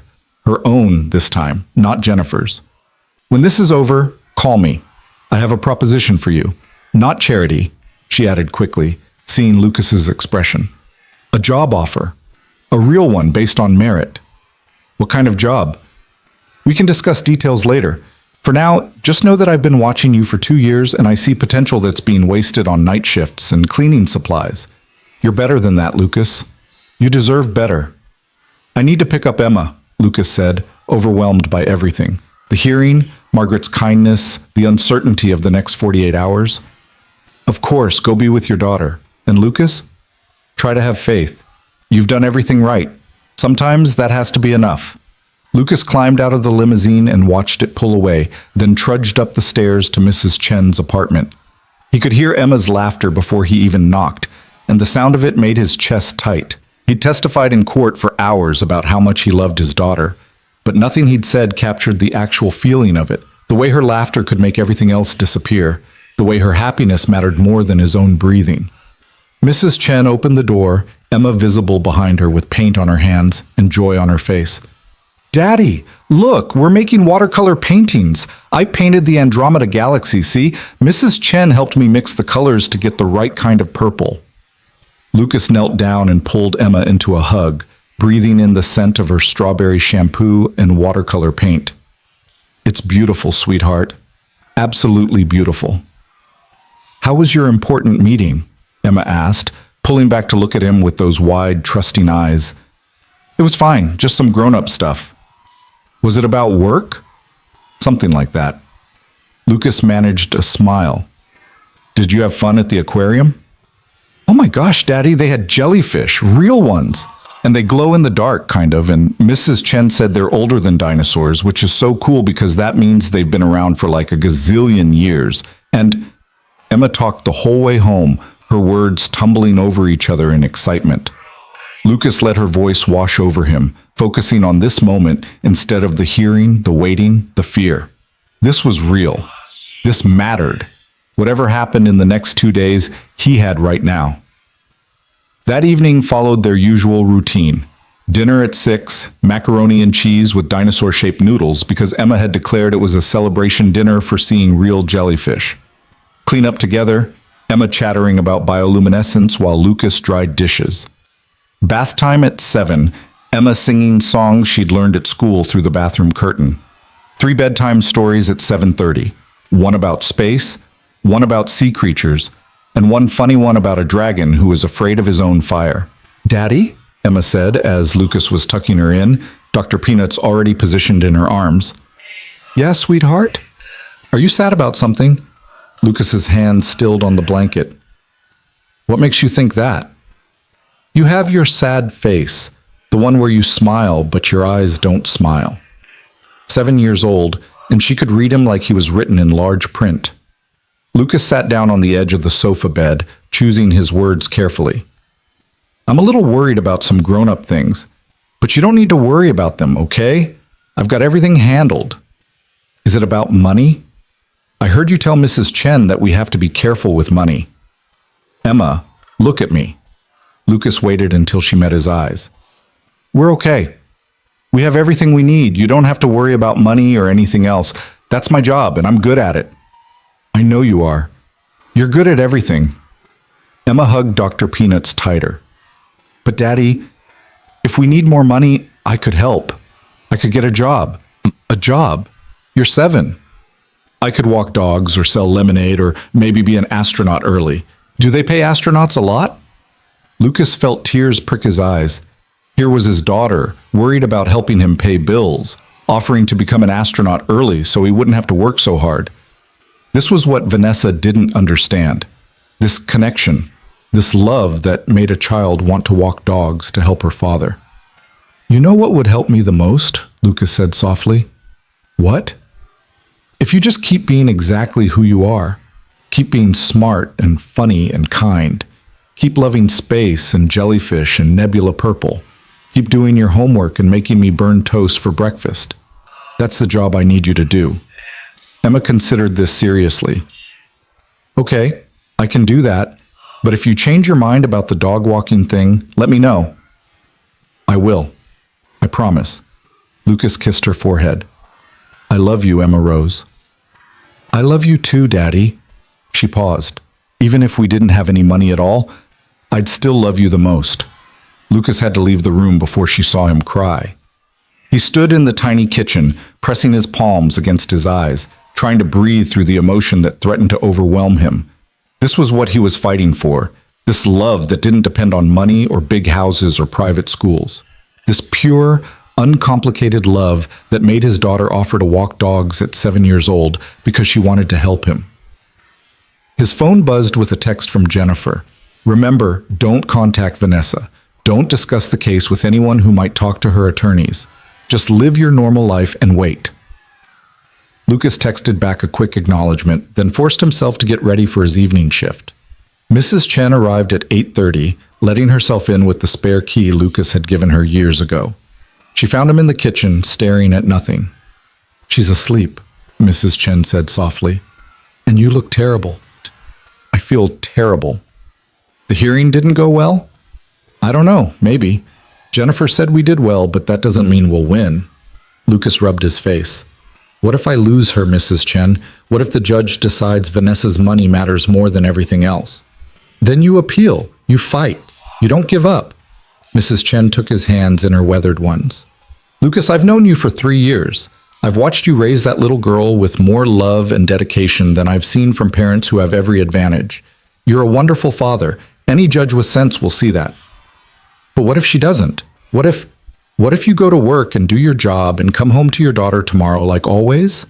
Mrs. Chen interrupted firmly. What if you have faith that truth matters and that judges can see through expensive suits and rehearse testimony? What if you trust that doing the right thing for 3 years counts for something? Lucas wanted to believe her. He wanted to have that kind of faith. But the system had never worked in favor of people like him, and he'd learned young not to expect miracles. He went to work, caught the bus to downtown, and cleaned offices with mechanical precision. Usually this work soothed him. The repetitive motions, the visible results, the quiet satisfaction of making spaces clean and orderly. Tonight, it just gave him too much time to think. He was emptying trash on the 42nd floor of Morrison Dynamics when he heard footsteps behind him. He turned to find Vanessa standing in the hallway, still dressed in the navy outfit she'd worn to court, her expression uncertain. I saw your name on the cleaning schedule, she said. I waited. You shouldn't be here. Jennifer said we shouldn't talk. I know, but Vanessa's professional composure cracked slightly. Lucas, I need to say something. There's nothing to say. We made our arguments in court. Now we wait. I saw your face today. When you talked about Emma. When you described your mornings together, your routines. Vanessa's voice was quiet. I didn't know about Dr. Peanuts. I didn't know about the 3 stories or the Nebula Purple. I didn't know any of it. That's the point, Vanessa. You don't know her. I want to. I want the chance to know her the way you do. Then you should have stayed 3 years ago. You should have put her first instead of your career. Lucas turned back to the trash can, unable to look at her. You can't just decide you want to be a mother when it's convenient. That's not how it works. I know I failed her, failed both of you. Vanessa moved closer. But Lucas, I'm not the villain you're making me out to be. I was overwhelmed. I was drowning in work and motherhood and a marriage that was falling apart. I made a choice, the wrong choice, because I couldn't handle all of it. So you chose work and left me with everything else. Yes, and I've regretted it every day since. Do you know what it's like to see photos of Emma growing up and realize I've missed everything? That I'm a stranger to my own daughter? Do you know what it's like to raise a child alone? To work 2 jobs and still barely make rent? To have your daughter ask why mommy doesn't visit and not know how to answer because the truth will break her heart? They stood in silence, 3 years of hurt and anger and regret filling the space between them. Finally, Vanessa spoke again, her voice barely above a whisper. What do you want, Lucas? What would make this right? I want you to drop the custody petition. I want you to leave us alone. I can't do that. I won't. Then there's nothing more to say. Lucas picked up his trash bag. You should go. Your lawyers were right. We shouldn't be talking. Lucas, go, Vanessa, please. She left, her heels clicking down the empty hallway, and Lucas stood alone in the fluorescent silence of the office building. His hands were shaking again. He couldn't keep doing this, couldn't keep functioning normally while his entire world hung in the balance. He finished his shift at 3 a.m. and caught the bus home, the city dark and quiet around him. In his apartment, Mrs. Chen had fallen asleep in the armchair, a book open in her lap. Emma was sprawled across the sofa bed, Dr. Peanuts clutched in one hand, her other arm flung out like she was reaching for something in her dreams. Lucas covered Mrs. Chen with a blanket and stood watching Emma sleep, memorizing every detail of her face. What if this was all temporary? What if in 2 days, a judge decided that money mattered more than love, and Emma was taken away to live with Vanessa and Andrew in their big house in Lincoln Park? He couldn't think like that. Mrs. Chen was right. He had to have faith. The next day crawled by with agonizing slowness. Lucas went through his morning routine mechanically. Wake up, shower, Wake Emma, breakfast, bus to school, work at the hospital. But everything felt muted, like he was moving through water. His coworkers noticed. "You okay, Lucas?" Tom Brennan asked during Lucas's lunch break. "You've been staring at that sandwich for 10 minutes without taking a bite. Just tired. This about that custody thing? The court case?" Lucas looked up sharply. "How did you know about that?" "I testified, remember? That lawyer called me, Jennifer Park. She said you needed character witnesses." Tom sat down across from Lucas. "Look, I don't know much about legal stuff, but I know you're a good father. Anyone with eyes can see that. The judge will see it too." "I hope you're right." "I am right. Have some faith, man. You've earned it." But faith felt impossible when so much was at stake. Lucas picked up Emma from school and took her to the library like she'd requested. She needed books about ocean life for a school project. He watched her browse the shelves with intense concentration, occasionally pulling out books and reading the back covers before making her selections. "This one," Emma announced, holding up a book about deep-sea creatures. "And this one about coral reefs, and maybe this one about sharks? Do you think Mrs. Patterson will like sharks?" "I think Mrs. Patterson will like whatever you choose," Lucas said. They checked out the books and walked home through streets that were starting to fill with evening commuters. Emma skipped ahead, then back, then ahead again, her library books clutched to her chest like treasures. "Daddy, did you know that the ocean is deeper than Mount Everest is tall? That's what this book says. The deepest part of the ocean is so deep that if you put Mount Everest in it, the mountain would be completely covered with water on top. Isn't that amazing?" "That's amazing, sweetheart." "And there are fish down there that make their own light because it's so dark, like living flashlights. Can you imagine being a fish that's also a flashlight?" Lucas smiled despite his anxiety. "I cannot imagine that.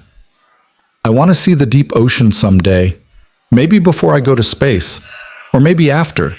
Do astronauts ever study the ocean? They should, because both places are really hard to get to and really mysterious." They made it home, and Emma immediately spread her library books across the kitchen table and started taking notes for her project. Lucas made dinner, chicken and rice tonight, simple and cheap, and tried to focus on the normalcy of it. This was his life. This mattered. Not courtrooms or judges or legal arguments, but this. Emma at the kitchen table, reading about bioluminescent fish, asking questions faster than he could answer them. His phone buzzed with a text from Jennifer. "Still no word from the court. Probably tomorrow morning. Try to get some sleep tonight." Sleep. Right, as if that was possible. That night, after Emma was asleep and Mrs. Chen had gone home, Lucas sat in the dark kitchen and let himself imagine the worst-case scenario. Losing Emma. Reduced to supervised visits every other weekend. Watching his daughter grow up from a distance while Andrew Whitmore became dad, and Lucas became just a name she used to know. The fear was paralyzing. He'd been running on adrenaline and determination since Friday, but now, alone in the dark with nothing to do but wait, the reality of what he might lose crashed over him. Emma was everything. She was his reason for waking up at 5 a.m. and working 80-hour weeks. She was his future, his hope, his heart walking around outside his body. Without her, he was nothing. His phone rang at 11 p.m., jerking him out of dark thoughts. Jennifer's name appeared on the screen. "Lucas, I just got an email from the court. Judge Morrison is issuing her ruling tomorrow morning at 9 a.m. We need to be there." "Tomorrow." "Okay. I can do that." "Lucas, listen to me. Whatever happens, you fought. You stood up for your daughter and you didn't back down. That matters, regardless of the outcome." "Will we win?" "I don't know, but I do know that you gave it everything you had. Now get some rest. I'll meet you at the courthouse at 8:30. Lucas hung up and sat in the dark kitchen, his heart pounding. Tomorrow. In less than 12 hours, he'd know whether he got to keep being Emma's father, or whether that privilege was being given to someone who'd chosen work over family 3 years ago. He didn't sleep that night. He lay on his bed, really just a mattress on the floor in the corner of their studio apartment, and listened to Emma breathe, watched the rise and fall of her shoulders in the dim light from her nightlight. He memorized the sound of her sleep breathing, the way she occasionally muttered something incomprehensible, the way Dr. Peanuts' trunk had come unknotted during the night because she felt safe. At 5 a.m., Lucas gave up on sleep and took a shower. At 6, he woke Emma gently. "It's Tuesday," she said sleepily.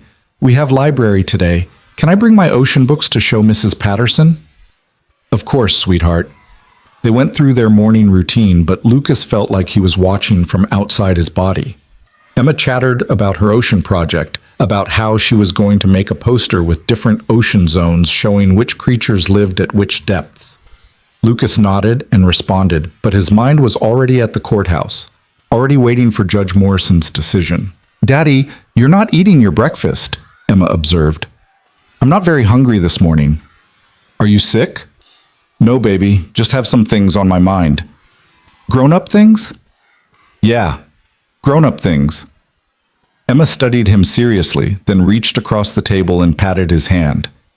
"It's going to be okay, Daddy. Whenever I'm worried about things, I remember that you always make everything okay. So if you're worried, just remember that you always make everything okay for me, so probably it will be okay for you too." Lucas had to look away before she saw the tears in his eyes. He walked her to school, hugged her tight before she ran inside, and then caught the bus downtown to the courthouse. Jennifer was waiting on the steps, looking professional and confident in a gray suit. "Ready?" she asked. "No, but let's do this anyway." They walked into the courthouse together, through security, down those familiar hallways to the same courtroom where they'd spent all day Monday. Vanessa was already there with Richard Pemberton, looking pale and nervous. When she saw Lucas, something flashed across her face. Guilt, maybe, or fear that mirrored his own. Judge Morrison entered at exactly 9 a.m., carrying a folder that contained Lucas's entire future. She settled into her seat and looked out at the courtroom with those sharp, assessing eyes. "This is a difficult case," she began, her voice clear and firm. "Both parties clearly care about the child in question. Both have presented compelling arguments for why they should have custody. But custody decisions cannot be based solely on financial resources or good intentions. They must be based on what serves the best interests of the child." Lucas couldn't breathe. His hands gripped the armrests of his chair so hard his knuckles went white. "I've reviewed all the testimony and evidence presented," Judge Morrison continued. "I've considered the living arrangements, the financial situations, the character witnesses, and most importantly, the history of parental involvement. Ms. Hale has made it clear that she regrets her absence from her daughter's life and wishes to make amends. That desire is commendable. However, regret does not erase 3 years of absence, nor does it automatically qualify someone for custody." Vanessa's face had gone completely white. Mr. Reed, on the other hand, has demonstrated consistent, devoted parenting for the entirety of his daughter's conscious memory. He has made significant personal sacrifices to ensure his daughter's well-being. He knows her intimately, her fears, her dreams, her routines. Most importantly, he has been present. Day after day, year after year, he has shown up for his daughter. Judge Morrison looked directly at Lucas. "The law recognizes that children need stability and consistency. They need parents who understand them, who can provide not just material comfort, but emotional security. Money cannot replace presence. A larger apartment cannot replace knowing that your parent will be there when you wake up frightened in the night. Private school tuition cannot replace a father who helps with homework, even when he's exhausted from working 2 jobs." Lucas felt Jennifer squeeze his hand under the table. "Therefore, it is the ruling of this court that the petition for custody transfer is denied. Lucas Reed will retain full legal and physical custody of Emma Rose Reed. Ms. Hale will be granted standard visitation rights every other weekend and alternating holidays, pending successful completion of a reunification program designed to rebuild the parent-child relationship in a healthy, supervised manner." The words took a moment to penetrate. Denied. Lucas would retain custody. Emma was staying with him. Furthermore, Judge Morrison continued, her voice taking on a harder edge, "I want to address the manner in which this petition was filed. Ms. Hale, your attorneys attempted to intimidate Mr. Reed into signing away his parental rights by threatening an expensive custody battle he couldn't afford. That kind of legal bullying is unacceptable in my courtroom. Had Mr. Reed not found adequate legal representation, this case might have had a very different outcome, not because the law favored you, but because you had the resources to overwhelm him. That is not justice. Vanessa was crying now, silent tears streaming down her face. I'm also troubled by your testimony regarding your restructured work schedule. When pressed, you admitted you haven't actually reduced your travel obligations. You've merely promised to do so if you gain custody. That suggests this petition was more about winning than about genuine readiness to be a full-time parent. Judge Morrison closed her folder. Mr. Reed, you've done an exceptional job raising your daughter under difficult circumstances. This court commends your dedication and sacrifice. Ms. Hale, you have the opportunity to build a relationship with your daughter, but it will be on terms that prioritize Emma's well-being and stability, not your convenience. I strongly recommend you take advantage of the reunification program and learn what it truly means to put your child first. The gavel fell, and Lucas felt his entire body go weak with relief. He'd won. Emma was staying with him. 3 years of fear, of waiting for this moment, and he'd won. Jennifer was talking to him, saying something about next steps and visitation schedules, but Lucas couldn't hear her over the roaring in his ears. Across the courtroom, Vanessa stood abruptly and left without looking at him, Richard Pemberton hurrying after her. But Lucas didn't care. He didn't care about Vanessa's disappointment or her tears or anything except the fact that he got to keep being Emma's father. Lucas. Jennifer's voice finally penetrated. Did you hear me?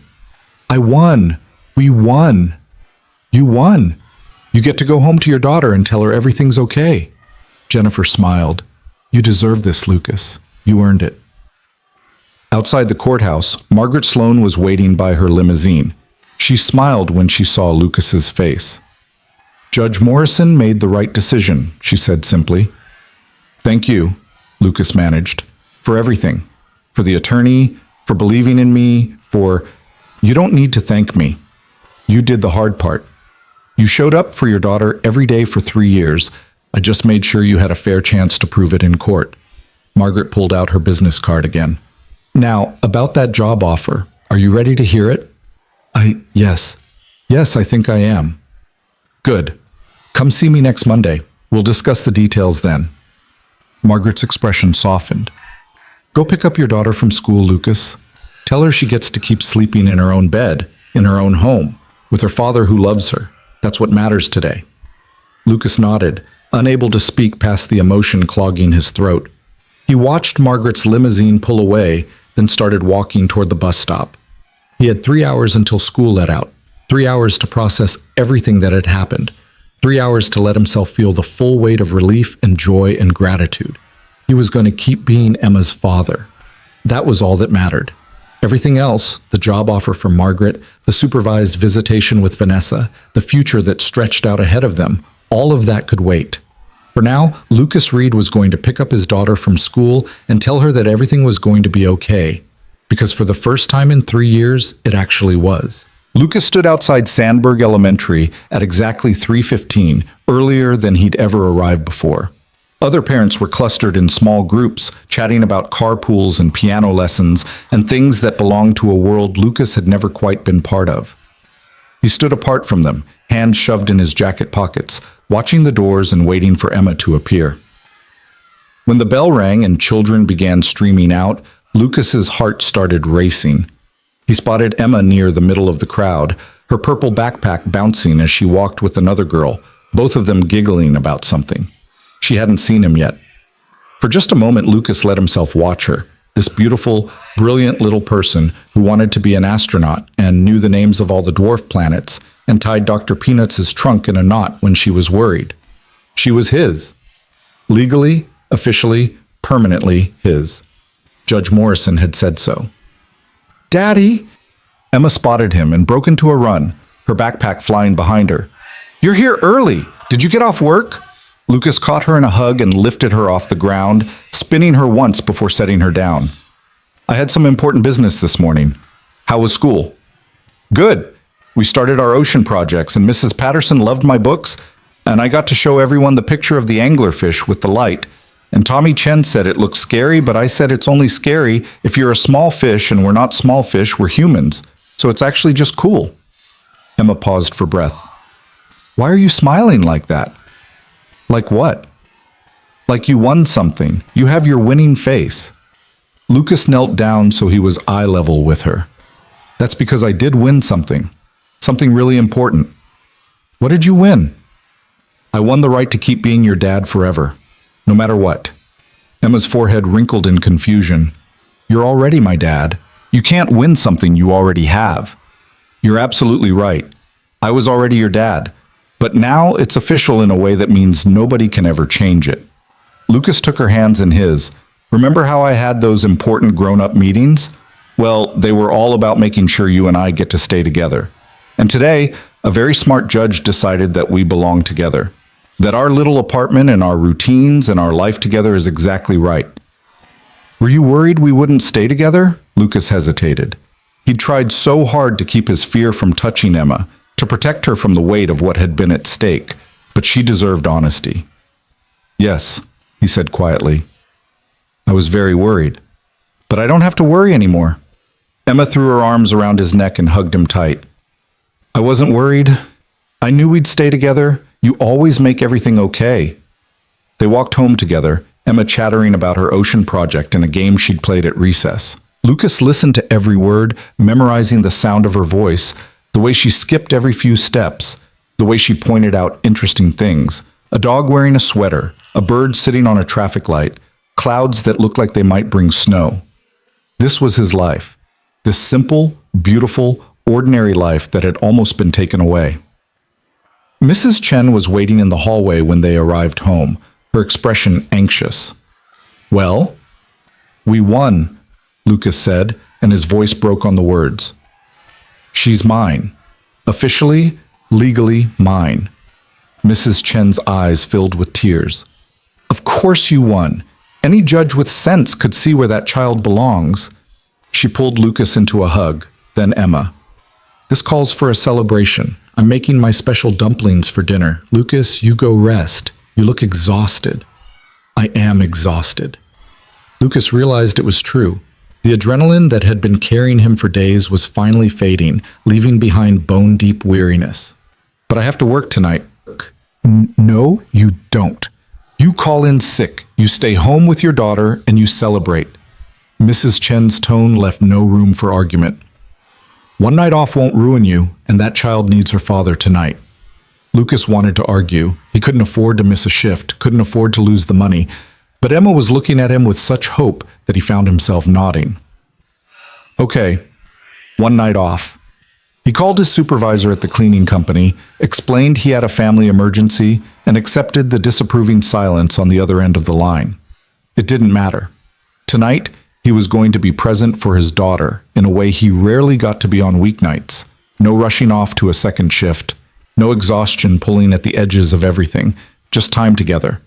Emma wanted to work on her ocean project, so Lucas spread newspapers across their small kitchen table and helped her create a poster showing the different ocean zones. She drew fish and whales and submarines with careful concentration while Lucas cut out labels from construction paper.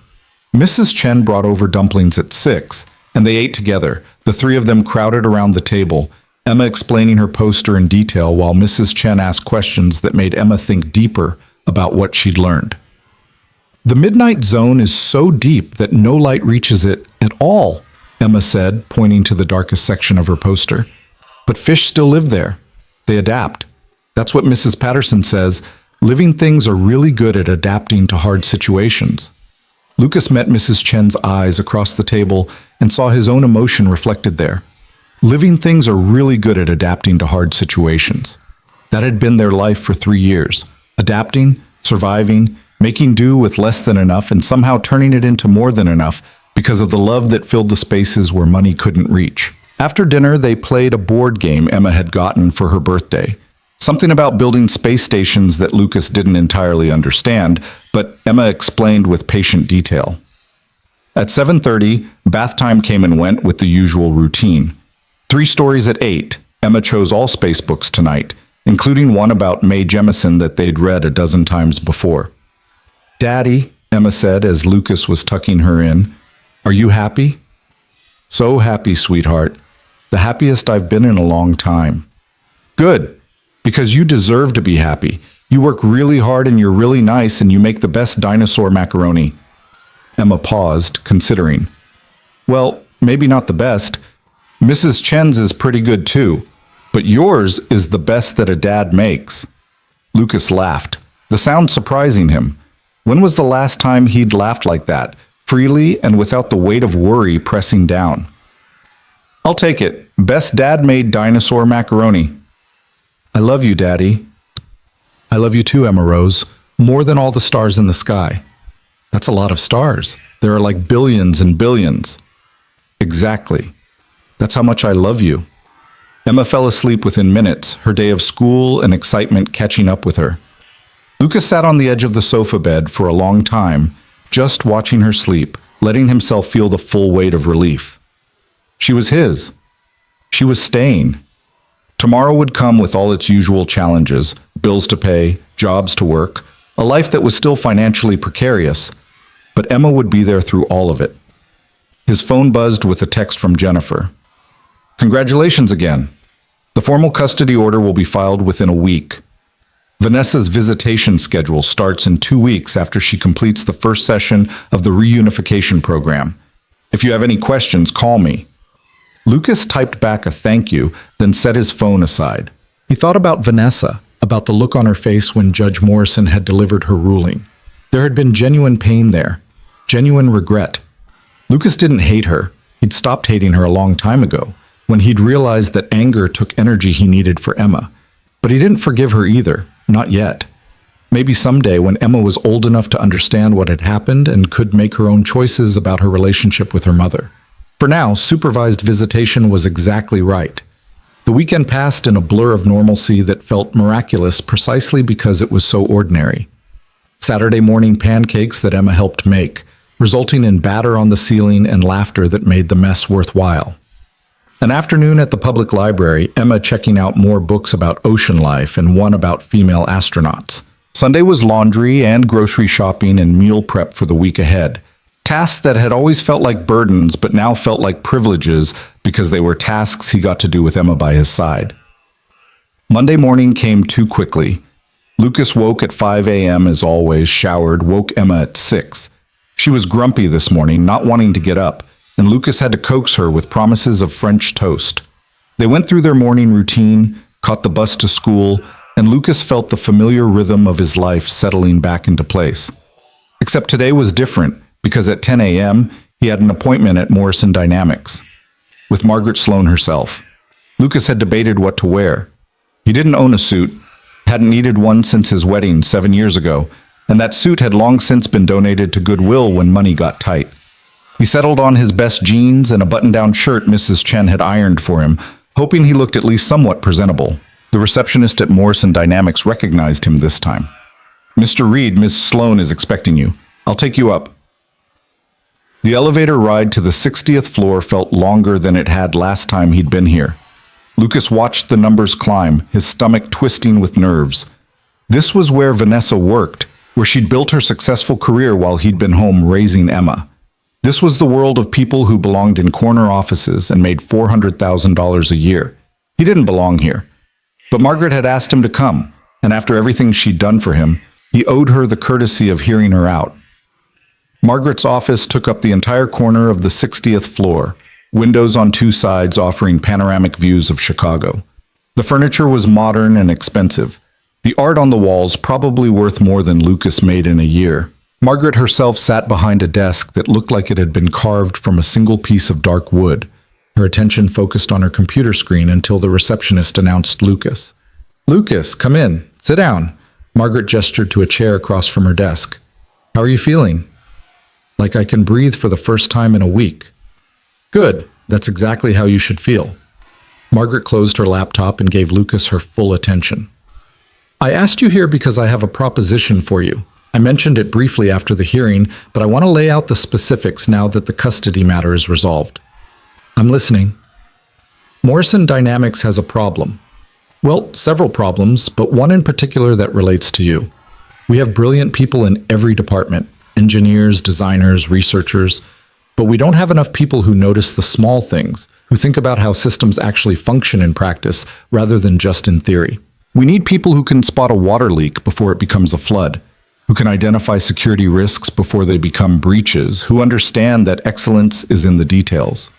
Lucas shifted uncomfortably. I'm not sure what this has to do with me. It has everything to do with you. For 2 years, you've been demonstrating exactly those qualities. You found Dr. Chen's laptop and tracked her down instead of just turning it into security. You reported a water leak that saved our server room.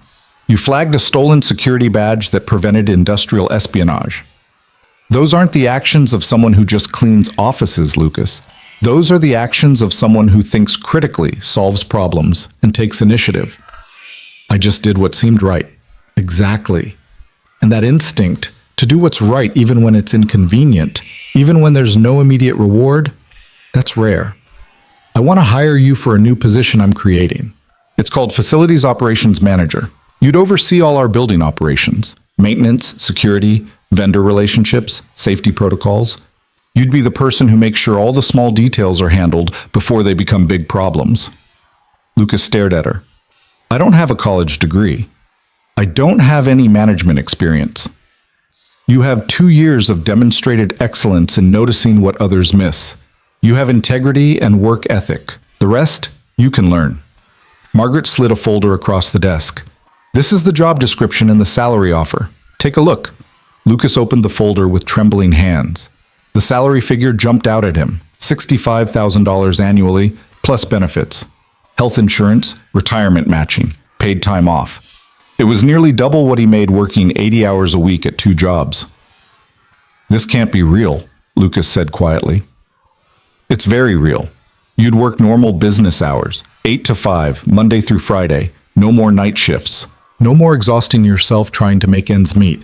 You'd have evenings and weekends with Emma. You could take her to school every morning and pick her up every afternoon. Lucas felt tears prick his eyes. Why would you do this for me? I'm not doing it for you, Lucas. I'm doing it for Morrison Dynamics. I need someone in this role who actually cares about doing things right. Someone who won't cut corners or ignore problems because they're inconvenient. You've proven you're that person. Margaret leaned forward. But I'd be lying if I said there wasn't a personal element. I believe in recognizing and rewarding merit. You've shown more character and dedication in 2 years of night shifts than most people show in entire careers. You deserve a chance to use those qualities in a position where they'll be properly valued. What about Vanessa? Won't this create problems, having her ex-husband working for the same company? Vanessa works on the 32nd floor in a completely different division. You'd rarely interact, and frankly, if she has a problem with it, that's her issue to manage, not yours. I don't make hiring decisions based on office politics. Margaret's expression hardened slightly. Besides, Vanessa and I had a conversation after the custody hearing. She understands that her position here depends on her maintaining professional standards. What happened in that courtroom was a wake-up call for her. She won't cause problems. Lucas looked down at the job description, at the list of responsibilities that seemed both overwhelming and somehow within his reach. He thought about what this would mean. No more night shifts, no more missing Emma's bedtime, no more exhaustion that made everything harder than it had to be. He could pick Emma up from school every day. He could help with homework while he was actually awake and alert. He could take her to the park on weekends instead of sleeping because he'd worked 70 hours during the week. I don't know what to say, Lucas admitted. Say yes. Start in 2 weeks. That gives you time to give notice at your current jobs and to adjust Emma to the new schedule. Margaret pulled out a business card and wrote something on the back. This is Sarah Morrison, our head of HR. She'll handle all the onboarding paperwork. Call her tomorrow. Sarah Morrison? Is she related to Judge Morrison? Margaret smiled. Her daughter. Patricia told Sarah about your case. In general terms, nothing that violated confidentiality. Sarah was impressed by your story. She's looking forward to working with you. Lucas took the card, his hand still shaking. This was too much, too good. After 3 years of struggling, of fighting for every small victory, it felt impossible that his life could change this dramatically. There's one condition, Margaret said, her tone becoming more serious. Lucas's heart sank. Of course there was a condition. Nothing came without strings attached. You have to promise me that you'll finish your degree. You had 2 semesters left of your engineering program when you dropped out to take care of Emma. Morrison has a tuition reimbursement program. You can take evening classes, finish your degree. It'll take a few years, but you'll do it. I don't know if I can manage work and school and Emma. You've been managing 2 jobs and Emma. You can manage 1 job and 1 class per semester. And Lucas, you're smart. You should have the credentials to match that intelligence. Don't let Vanessa's choices 3 years ago define the rest of your life. Finish what you started. Lucas thought about those 2 semesters, about the engineering degree he'd been so close to completing before Emma was born and Vanessa left, and survival became more important than education. Could he really go back? Could he balance work and school and being the father Emma needed? I'll think about it, he said finally. Good. Now go. You probably need to get to your hospital shift. Margaret stood, extending her hand. Welcome to Morrison Dynamics, Lucas. I look forward to seeing what you accomplish. Lucas shook her hand, still somewhat dazed, and left her office in a fog of disbelief. In the elevator, he looked at the business card Sarah Morrison had given him, at the folder with the job description and salary offer, at the possibility of a future that looked nothing like the struggle he'd been living. He made it to his hospital shift 15 minutes late, apologized to his supervisor, and worked through the lunch rush in the cafeteria, feeling like he was moving through a dream. His coworker Maria noticed. You okay, Lucas? You seem distracted. I got a job offer, a real one, with benefits and normal hours and enough money that I won't have to work nights anymore. Maria's face lit up. Lucas, that's amazing. Are you going to take it? I think so. I mean, yes. Yes, I'm taking it. Saying it out loud made it real. Lucas Reed, who'd spent 3 years cleaning offices and serving food and barely making rent, was going to be a facilities operations manager. He was going to work business hours and have health insurance and be able to pick up his daughter from school every single day. He gave his 2 weeks' notice that afternoon, and his supervisor, a kind woman named Patricia, who'd always been understanding about Lucas's chaotic schedule, congratulated him with genuine warmth. He did the same at the cleaning company that evening, and while his supervisor there was less pleased about losing a reliable employee, even he grudgingly admitted it was a good opportunity. Lucas picked up Emma from Mrs. Chen's apartment at 9 p.m., later than usual because he'd had to work both shifts.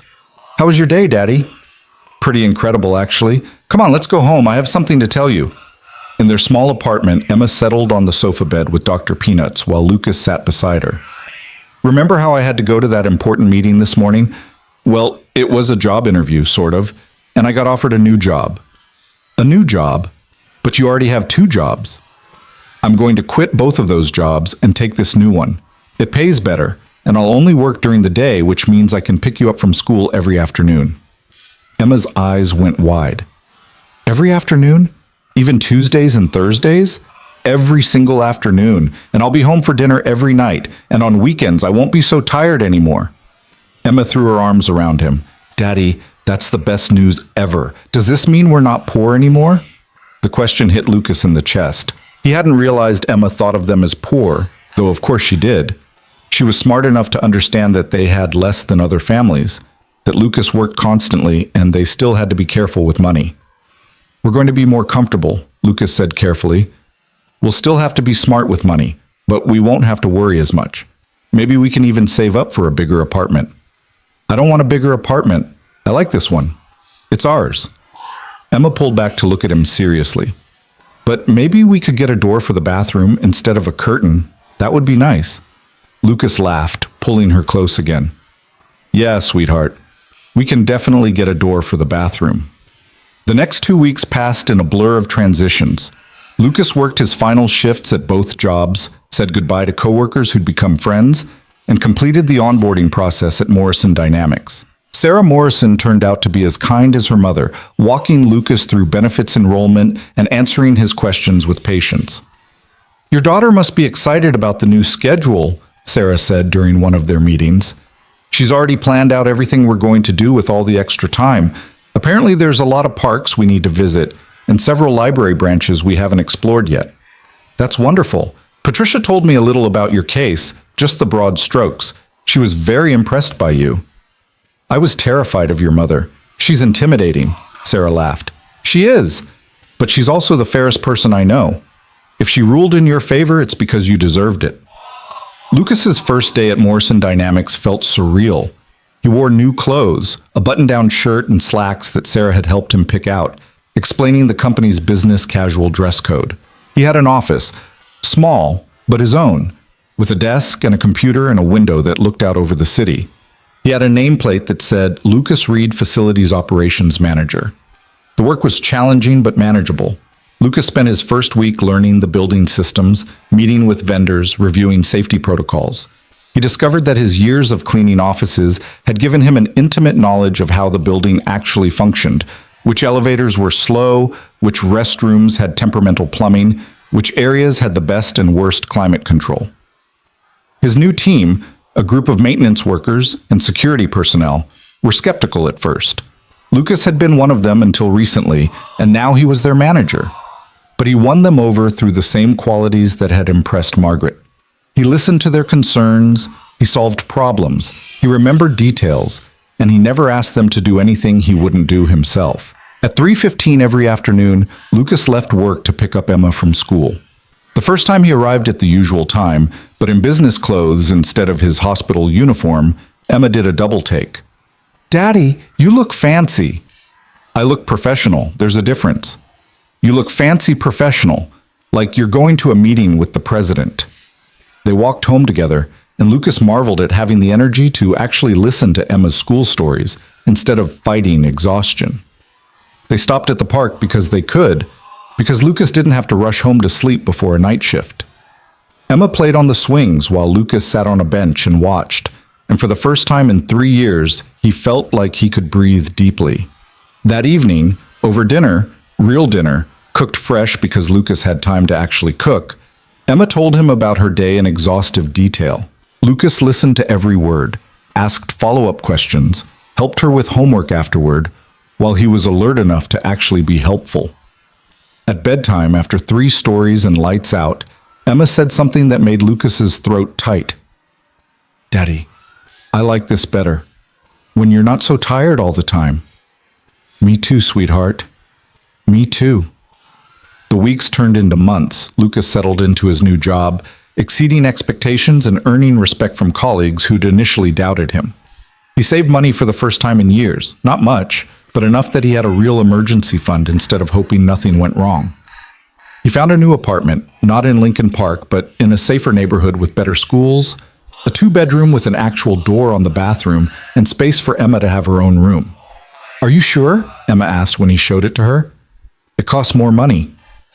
"We can afford it now, and you deserve your own space." They moved in February, on a cold Saturday with Mrs. Chen directing the movers, 2 guys from Lucas's building who he'd paid to help. Emma's new room was small, but hers, and she spent hours arranging her stuffed animals, and her books, and her space posters. "Daddy, come look," she called, and Lucas found her standing in the middle of a room with her arms spread wide. "I have my own room, like a real room, with a door that closes and everything." "You like it?" "I love it."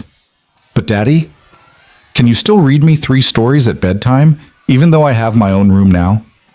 "Every single night. That's never going to change."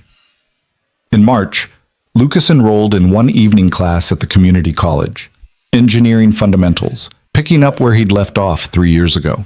It was hard, juggling work and parenting and studying, but it was manageable in a way it never would have been when he was working 80 hours a week. Emma helped him study sometimes, quizzing him on vocabulary words she didn't understand but read with perfect diction. "What's thermodynamics, Daddy?" "It's the study of heat and energy and how they move through systems." "That sounds hard." "It is hard, but worth it." Vanessa started her supervised visitation in April. The reunification program had been difficult for her. Lucas heard this secondhand from Jennifer, who stayed in touch to make sure the transition went smoothly. Vanessa had to attend parenting classes, work with a therapist on rebuilding her relationship with Emma, and accept that she was essentially starting from scratch with a daughter who barely knew her. The first few visits were awkward. Emma was polite but distant, treating Vanessa like a friendly stranger rather than her mother.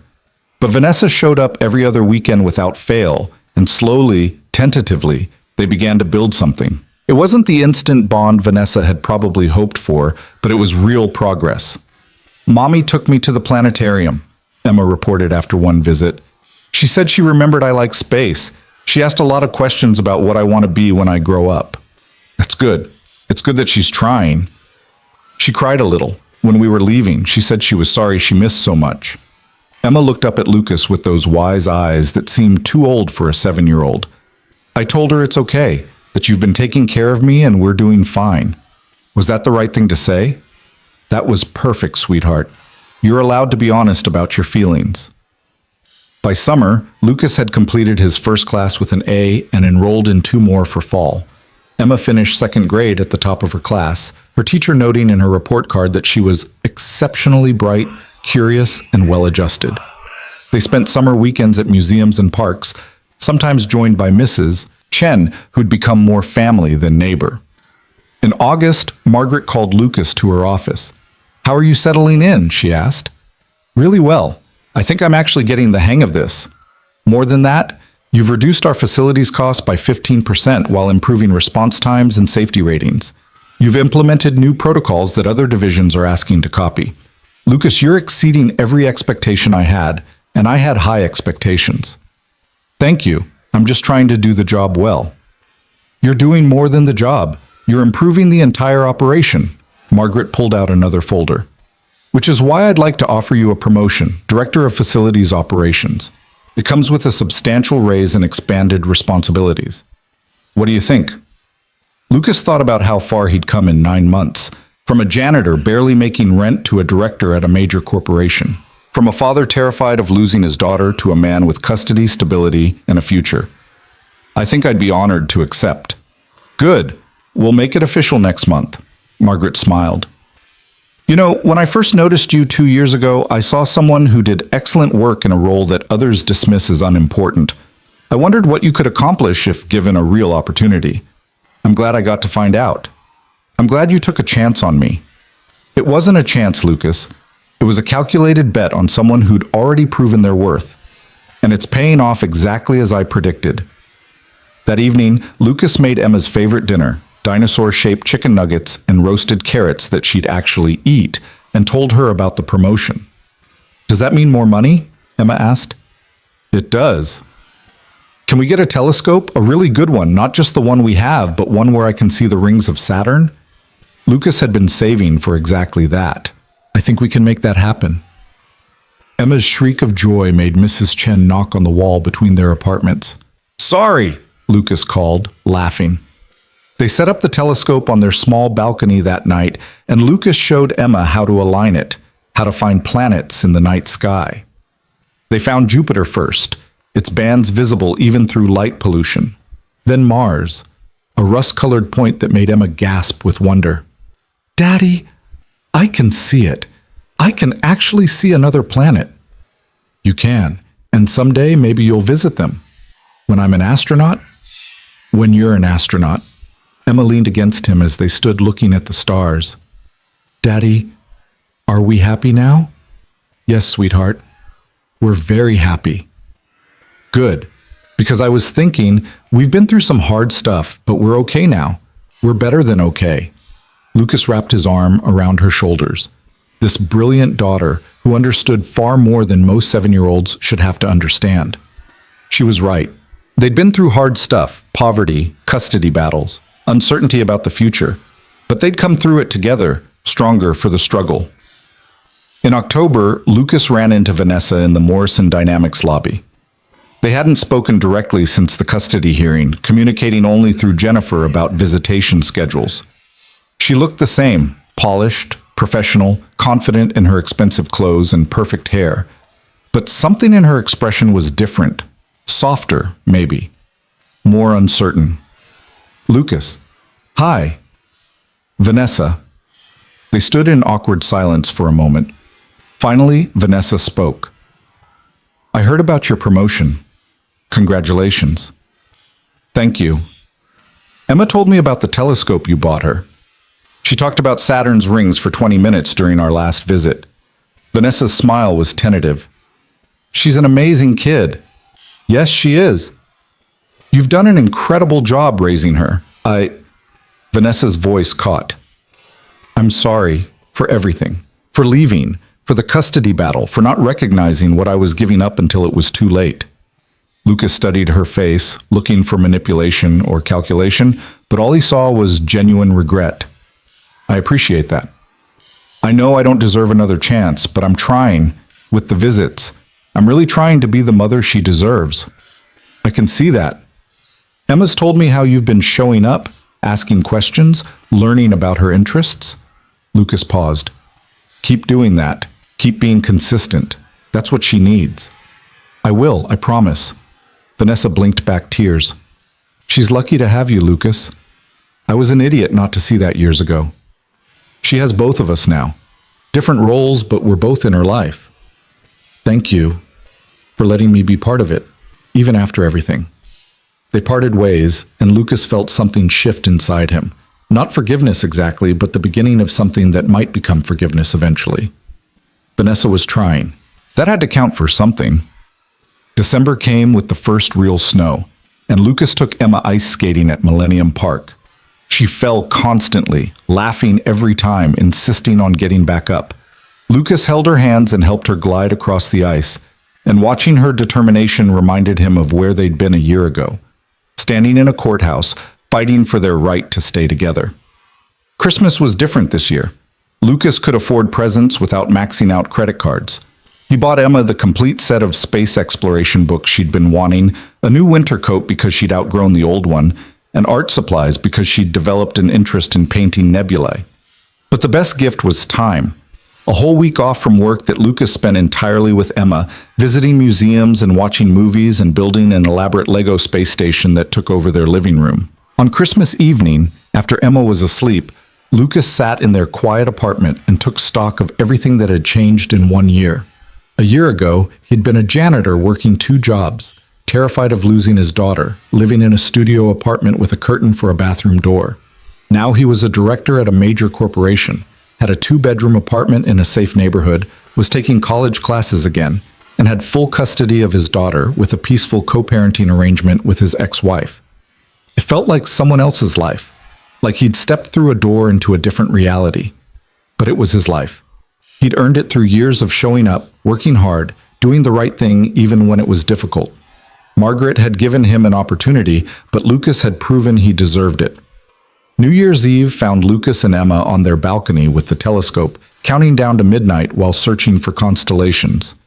"Make a wish, Daddy," Emma said as fireworks exploded over the city. Lucas looked at his daughter, healthy, happy, secure in the knowledge that she was loved and safe, and realized he didn't need to wish for anything. Everything he wanted, everything that mattered, was already here. "What did you wish for?" Emma asked. "That things stay exactly as good as they are right now." "That's a boring wish. I wished for a trip to space camp and also maybe a puppy," Lucas laughed. "Those are much better wishes." "I know. I'm good at wishing." Emma snuggled against his side. "But Daddy, I'm glad things are good now. I like not having to worry about you being so tired all the time." "Me too, sweetheart." They stood together watching fireworks paint the sky, and Lucas thought about the journey that had brought them here. The fear, the struggle, the moment in a courtroom when his entire future hung in the balance. The kindness of strangers who became allies. Margaret with her unexpected support. Jennifer with her fierce advocacy. Mrs. Chen with her steady presence. He thought about the folder he'd carried into that first meeting with Vanessa, the documents meant to erase him from Emma's life. He'd refused to sign them, had fought instead, and that choice had changed everything. Sometimes the system worked. Sometimes judges saw past money to what actually mattered. Sometimes hard work was recognized and rewarded. Sometimes single fathers who cleaned offices at night got second chances to become something more. Lucas Reed had always been more than his job title or his bank balance. He'd always been a father who showed up, who knew his daughter's fears and dreams, who put her first every single day. The difference now was that the world recognized that worth, valued it, made space for it to flourish. In his pocket, Lucas still carried the business card Margaret had given him that rainy day when everything changed. He pulled it out now, looking at it in the light of the fireworks, and thought about how a single conversation in a limousine had set in motion events that transformed his entire life. Tomorrow, he'd go back to work, a job he was good at, that challenged him, that paid enough for comfort and security. He'd continue his classes, working toward the degree he'd interrupted years ago. He'd pick up Emma from school and help with homework, and read 3 bedtime stories. But tonight, standing on their balcony with his daughter beside him and the city spread out below like a promise, Lucas Reed allowed himself to simply be grateful for second chances, for people who saw potential where others saw only limitations, for judges who understood that love mattered more than money, for a daughter who'd never doubted him, even when he doubted himself. "Happy New Year, Daddy," Emma said, hugging him tight. "Happy New Year, sweetheart. I love you more than all the stars."